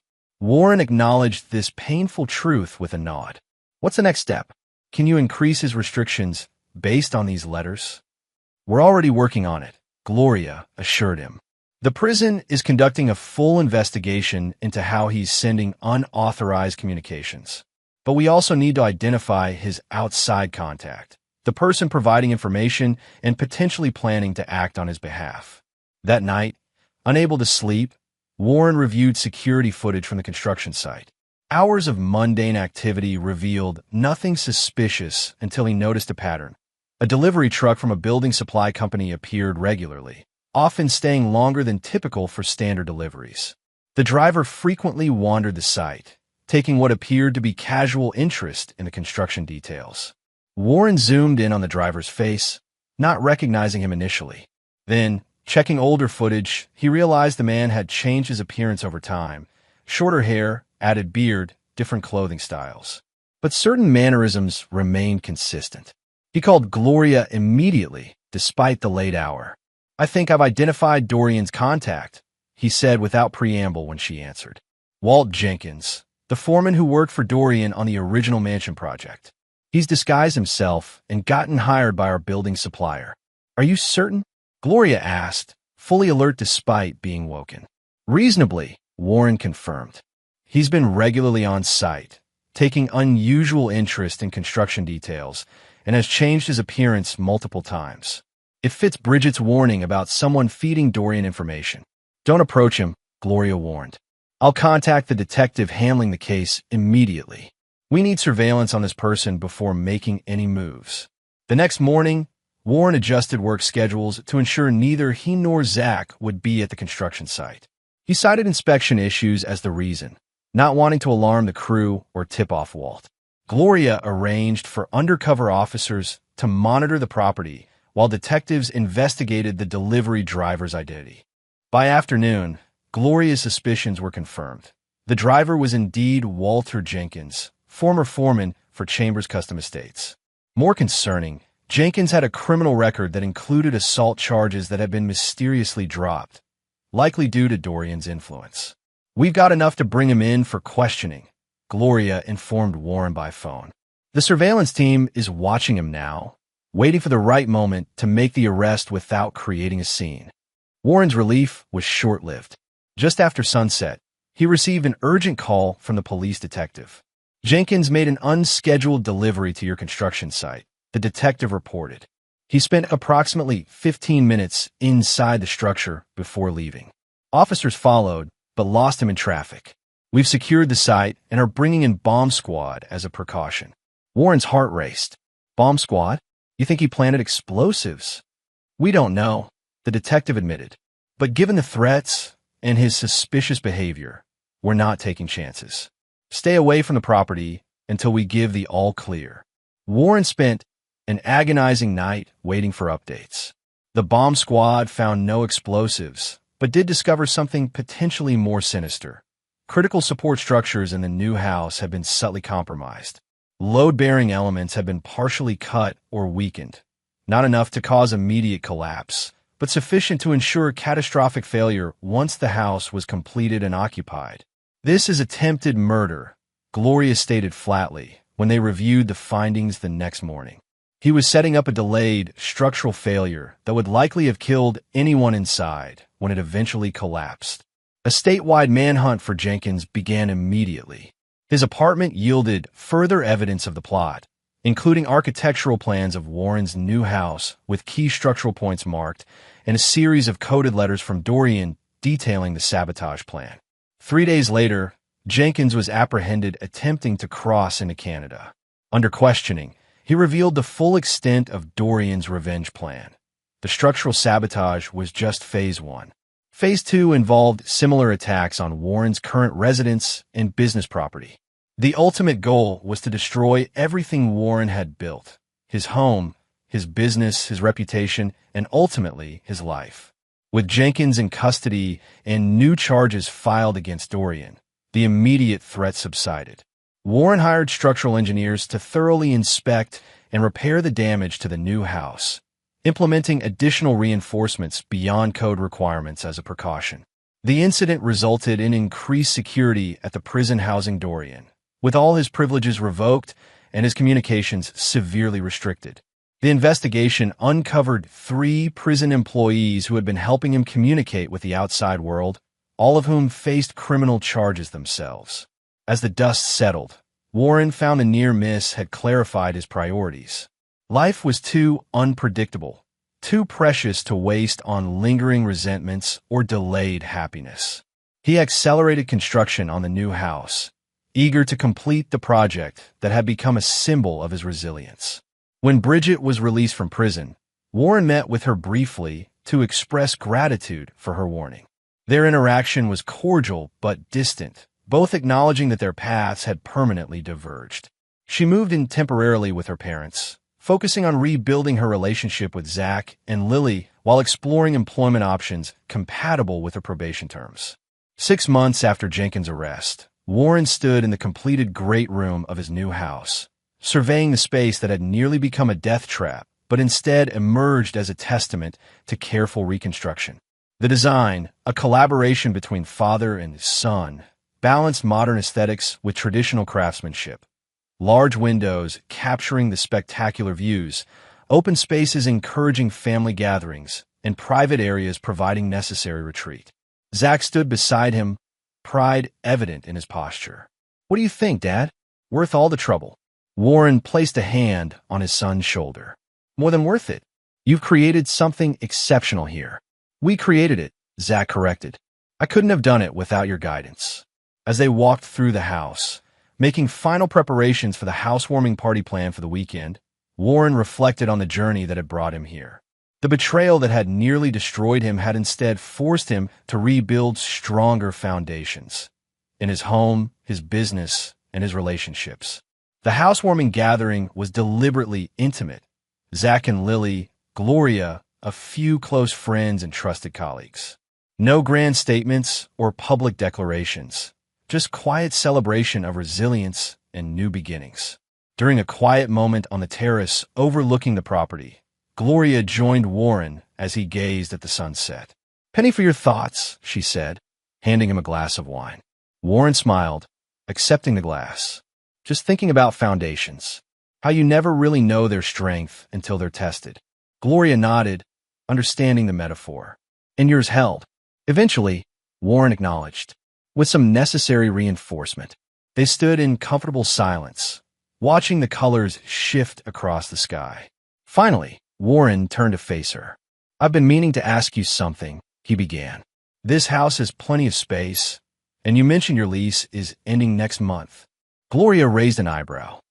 "Are you asking me to move in, Warren Blackwood?" "I'm suggesting it might be practical," he replied with a smile, "but also that I've learned not to waste time when something feels right." Gloria considered this, her expression thoughtful. "Moving in together is a significant step." "It is," Warren agreed, "but I think we've both learned that solid relationships are built on more than just passion or convenience. They're built on trust, respect, and shared values, all of which take time to develop properly," Gloria added. Warren nodded. "I'm not suggesting rushing anything, just acknowledging that at our age, with our experiences, we know what matters and what doesn't." Gloria's smile widened. "In that case, I think your suggestion has merit. Let's discuss the practical details later." She clinked her glass against his. "Tonight, let's just celebrate this beautiful home you've built from the ashes of betrayal." Inside, Zach was showing Lily and their friends features of the house he had designed, his confidence growing with each explanation. Watching from the terrace, Warren felt a profound contentment. The house that Bridget and Dorian had planned to build with stolen funds had instead become something entirely different, a symbol of Warren's refusal to be defined by their betrayal. As the evening progressed, Warren found himself thinking less about the past and more about the future. The conspiracy that had nearly destroyed him was now just a chapter in his story, not the defining one. Ahead lay new projects, new challenges, and new joys, a life rebuilt on foundations too strong for any saboteur to undermine. In the end, Warren reflected, true revenge wasn't about destroying those who had wronged him. It was about thriving despite their best efforts, building something more meaningful than what had been lost. The house around him wasn't just a structure of wood and stone and glass. It was a statement of principles, a declaration that betrayal could damage, but not defeat a man who understood the value of solid ground. Chapter 9, Final Appraisal. 1 year after the housewarming party, Warren stood in the kitchen of his Westfield home, preparing breakfast as sunlight streamed through the eastern windows. Gloria moved around him with the easy familiarity of shared space, retrieving coffee mugs from cabinets and setting the island for their morning meal. Their transition to living together had progressed more smoothly than either had anticipated. Gloria's pragmatic nature complemented Warren's approach to life, creating a partnership built on mutual respect and shared purpose rather than the volatile chemistry that had characterized his marriage to Bridget. Zach called last night after he went to bed. Gloria mentioned pouring coffee for them both. He's finished the preliminary designs for the riverfront commercial project. Warren nodded approvingly. Good timing. The investors are meeting next week. Did he send the renderings? Already forwarded them to your email, Gloria confirmed. They're impressive, Warren. Your son has real talent. Pride swelled in Warren's chest. After completing his degree, Zach had joined Blackwood Construction full-time, bringing fresh ideas and technological expertise that had helped the company secure several prestigious projects. Their professional relationship had strengthened their personal bond, allowing Warren to mentor his son while respecting his emerging identity as a designer in his own right. Lily, meanwhile, had completed her veterinary studies and recently begun an internship at a wildlife rehabilitation center, her compassionate nature finding purpose in healing injured animals. She maintained cautious contact with Bridget, their relationship slowly healing though never returning to its former closeness. As Warren and Gloria ate breakfast, their conversation turned to the upcoming 5-year anniversary of the restaurant confrontation that had exposed the conspiracy. Hard to believe it's been that long, Warren reflected. Sometimes it feels like yesterday. Gloria studied him thoughtfully. Does it still hurt to think about it? Warren considered this. Not like it used to. It's more like an old injury that occasionally aches but doesn't limit movement anymore. That's a healthy perspective, Gloria observed. Many people never reach that point after betrayal. Warren smiled slightly. I had good counsel. Their morning was interrupted by Warren's phone ringing. Dwayne Cooper from the FBI.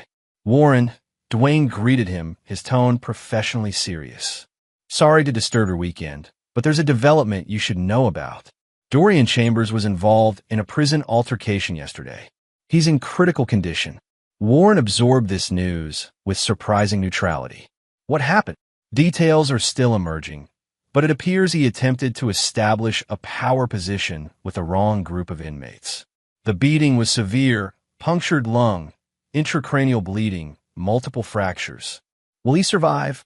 Warren asked, meeting Gloria's concerned gaze across the table. Doctors give him about a 50-50 chance, Dwayne replied. I wanted you to hear it from me rather than the news. Given your history, we're monitoring the situation closely in case this somehow connects to your case. After thanking Dwayne for the information, Warren set his phone down slowly. Dorian's been severely injured in prison, he explained to Gloria. May not survive. Gloria watched him carefully. How do you feel about that? Warren took a moment to examine his emotions. Oddly detached, he admitted finally. I spent so long being afraid of what he might do, being angry about what he did do. Now I just feel nothing in particular. That's actually significant progress, Gloria noted. He no longer has emotional power over you. The news of Dorian's condition spread quickly. By evening, Warren had received calls from both Zach and Lily, checking on his reaction. Bridget texted a simple message. I heard about D.C. Are you okay? Warren replied with equal brevity. I'm fine. This doesn't change anything. 3 days later, Dwayne called again. Dorian had succumbed to his injuries, dying without regaining consciousness. The prison investigation had classified it as a typical power struggle among inmates, unrelated to Warren's case. The news triggered a wave of media interest in the original conspiracy, with several reporters contacting Warren for comment. Following Gloria's advice, he issued a simple statement through his attorney. While I cannot condone violence of any kind, Mr. Chambers' passing closes a difficult chapter for many people hurt by his actions. My focus remains on my family and business. Privately, Warren found himself reflecting on the strange journey that had brought him to this point. 5 years earlier, Dorian Chambers had been an unknown figure plotting behind the scenes to destroy Warren's life. Now, the man was dead, while Warren stood stronger than before, surrounded by a reconfigured but resilient family and a thriving business. A week after Dorian's death, Warren received an unexpected request from Bridget to meet at a neutral location, a coffee shop downtown. After consulting with Gloria, who encouraged the meeting as potential closure, Warren agreed. Bridget arrived looking more like her former self than Warren had seen since before the conspiracy unraveled. Her copper hair was styled simply but elegantly, her clothing professional without the flashy elements she had once favored. She carried herself with quiet dignity rather than the brutal confidence of years past. "Thank you for meeting me," she began after they had settled with their coffees. "I know it's unexpected." Warren nodded. "What's on your mind, Bridget?" "Dorian's death," she replied directly. "It's made me think about endings and accountability. I was never completely honest with you about how everything started." Warren leaned back slightly, preparing himself. "I'm listening." Bridget took a deep breath. "I told myself I was manipulated by Dorian, that I fell under his spell. That's partially true, but not the whole truth. I was unhappy before he appeared, Warren. Not because you were a bad husband, but because I was chronically dissatisfied with my life." She paused, gathering her thoughts. "I watched my father manipulate financial situations to create the lifestyle my mother wanted. I grew up believing that was normal, that rules were flexible if you were clever enough. When Dad got into trouble with his gambling, Dorian Solutions seemed like an extension of that family pattern." Warren absorbed this without comment, allowing her to continue. "The affair started as excitement, something that made me feel special when I was feeling invisible in my own life. But it evolved into something uglier when Dorian realized who I was married to and what assets we had." Bridget met Warren's eyes directly. "I want you to know that I never intended for you to be physically harmed. When I discovered those plans, that's when I began to see how far I'd strayed from who I thought I was." "Why are you telling me this now?" Warren asked quietly.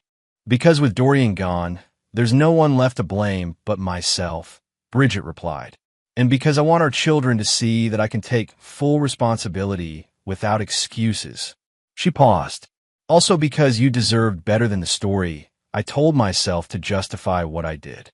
Warren studied the woman across from him, once his wife, partner, and co-parent, now essentially a stranger with whom he shared only history and children. "I appreciate your honesty," he said finally. "It helps me understand some things I've wondered about." Bridget nodded, seeming relieved by his response. "There's one more thing. My father is declining rapidly. His cancer has returned and spread. He may only have months left. He wants to see you, to apologize in person." Warren's immediate impulse was refusal. Ted Cole had not only participated in the conspiracy, but had initiated the connection with Dorian that set everything in motion. "I'll think about it," he said instead. "No promises." As they prepared to leave, Bridget hesitated. "Warren, I know this is presumptuous, but I want you to know I'm grateful for the leniency you advocated for during my sentencing. It allowed me to rebuild some kind of relationship with our children. I'll never be able to repay that." Warren shrugged slightly. It wasn't about repayment. It was about what served the future rather than the past. Bridget smiled sadly. "You always were the builder between us. I just never appreciated it until it was too late." After reporting the conversation to Gloria that evening, Warren considered Ted's request. Despite his reluctance, he understood the value of closure, not just for Ted, but potentially for himself as well. 2 weeks later, Warren found himself sitting beside Ted Cole's hospice bed. The once robust accountant had been reduced to a skeletal figure, his skin yellowed with jaundice, his breathing labored. Vivian, who had completed her own prison sentence the previous year, hovered anxiously nearby. "Warren," Ted managed, his voice barely above a whisper. "Didn't think you'd come." "Neither did I," Warren admitted, maintaining a respectful distance from the bed. Ted gestured weakly for Vivian to leave them alone. After she reluctantly departed, he turned his roomy eyes back to Warren. "Wanted to tell you myself," he began, pausing for breath between phrases. "It was all me at the start, not Bridget. Not even Dorian. I saw your success, your integrity. It made me feel inadequate. Warren remained silent, allowing Ted to continue at his own pace. Gambling debts were real, Ted continued, but I could have gotten help. Instead, I resented you. Fed Bridget subtle criticisms for years. Prepared the ground for Dorian's manipulation. Warren processed this confirmation of what he had long suspected, that the seeds of Bridget's discontent had been planted and nurtured by her father long before Dorian appeared. Why? Warren asked simply. Ted's laugh turned into a painful cough. Pride, envy. The deadly sins aren't just religious concepts, Warren. They're roadmaps to self-destruction. After regaining his breath, Ted continued, I'm not asking forgiveness. Just wanted you to know the truth. Bridget was a victim too, in her way. Different from you, but still damaged by my failings. Warren considered this perspective, finding a grain of truth in it despite his resistance. Bridget had been raised by a man who normalized dishonesty and manipulation, who resented his son-in-law's integrity rather than admiring it. I understand, Warren said finally. Not the same as forgiveness, but I understand. Relief washed over Ted's pained features. That's more than I deserve. One last thing. Watch over Vivian when I'm gone? Not for me. For the kids. Only grandparents they have left. Warren nodded noncommittally. I won't interfere with their relationship with her. It was as much as he could honestly offer, and Ted seemed to accept it as sufficient. The older man closed his eyes, clearly exhausted by the conversation. As Warren prepared to leave, Ted roused himself one final time. You built something good, Warren. Strong. Don't let our weakness make you doubt your own foundation. The drive home from the hospice facility gave Warren time to process the conversation. Ted's acknowledgement of his role as the original architect of the conspiracy provided a missing piece in Warren's understanding of what had happened to his marriage and family. When he arrived home, Warren found Gloria in the home office they shared, reviewing case files. She set aside her work when she saw his expression. How did it go? She asked. Warren settled into the chair across from her desk. Better than expected. Ted confirmed he had been undermining my relationship with Bridget long before Dorian appeared, out of envy and resentment. Gloria nodded thoughtfully. That fits with patterns I've seen in similar cases. Family influence is often the fertile ground where external manipulation takes root. He also asked me to maintain a relationship with Vivian after he's gone, for the kids' sake. What did you tell him? Warren shrugged, that I wouldn't interfere with their relationship with her. It's not my place to cut that connection, regardless of how I feel about her personally. Gloria studied him with evident admiration. You continue to prioritize what's right over what might feel satisfying in the moment. It's a rare quality, or stubborn practicality, Warren suggested with a slight smile. Burning bridges rarely benefits anyone in the long run. The following month brought Ted Cole's funeral, a subdued affair attended primarily by family and a few former clients who had escaped his financial manipulations. Warren attended with Zach and Lily, standing respectfully apart from Bridget and Vivian during the service. Afterward, at the cemetery, Vivian approached Warren hesitantly. Thank you for coming, she said, her once imperious manner replaced by genuine gratitude. It means a lot to Bridget. And to me. Warren nodded. Ted was family, whatever else happened. Vivian glanced toward where Bridget stood, talking quietly with Lily. She's trying, to be better than we taught her to be. I've noticed, Warren acknowledged. The kids have too. And you? Vivian asked cautiously. Can you ever forgive what we did? Warren considered his answer carefully. Forgiveness isn't something I can just announce to make you feel better. It's a process. I'm not carrying the anger I once did, if that's what you're asking. Vivian accepted this with a nod. Fair enough. That's more than we deserve. As summer turned to fall, Warren found himself increasingly at peace with his reconstructed life. The business was thriving, with Zach bringing in younger clients attracted to his innovative designs, while Warren maintained relationships with established customers who valued his reputation for integrity. Gloria had fully integrated into his life, her practical intelligence and ethical clarity providing a partnership unlike anything he had experienced before. They had discussed marriage, but decided their current arrangement served them well, a commitment based on choice rather than convention. Bridget continued her careful rehabilitation, working as an office manager for a local nonprofit and maintaining appropriate boundaries in her interactions with Warren. Their communications remained largely limited to matters concerning the children, though with decreasing tension over time. On the 5th anniversary of the restaurant confrontation, Warren received an unexpected package at his office.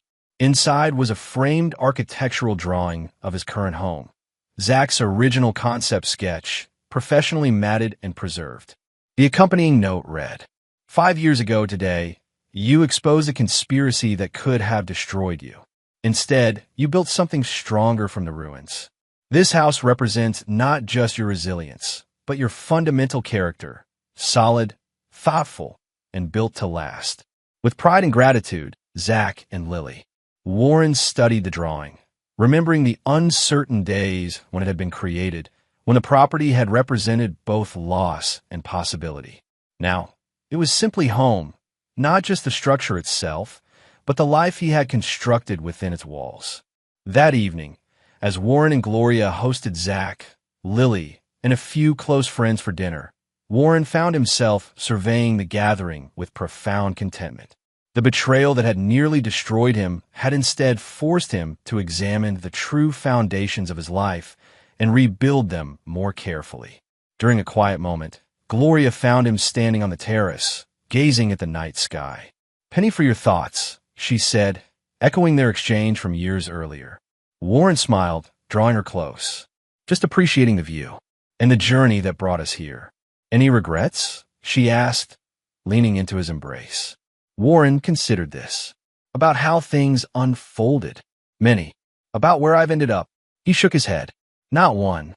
Inside, laughter erupted as Zach recounted a story about a particularly demanding client.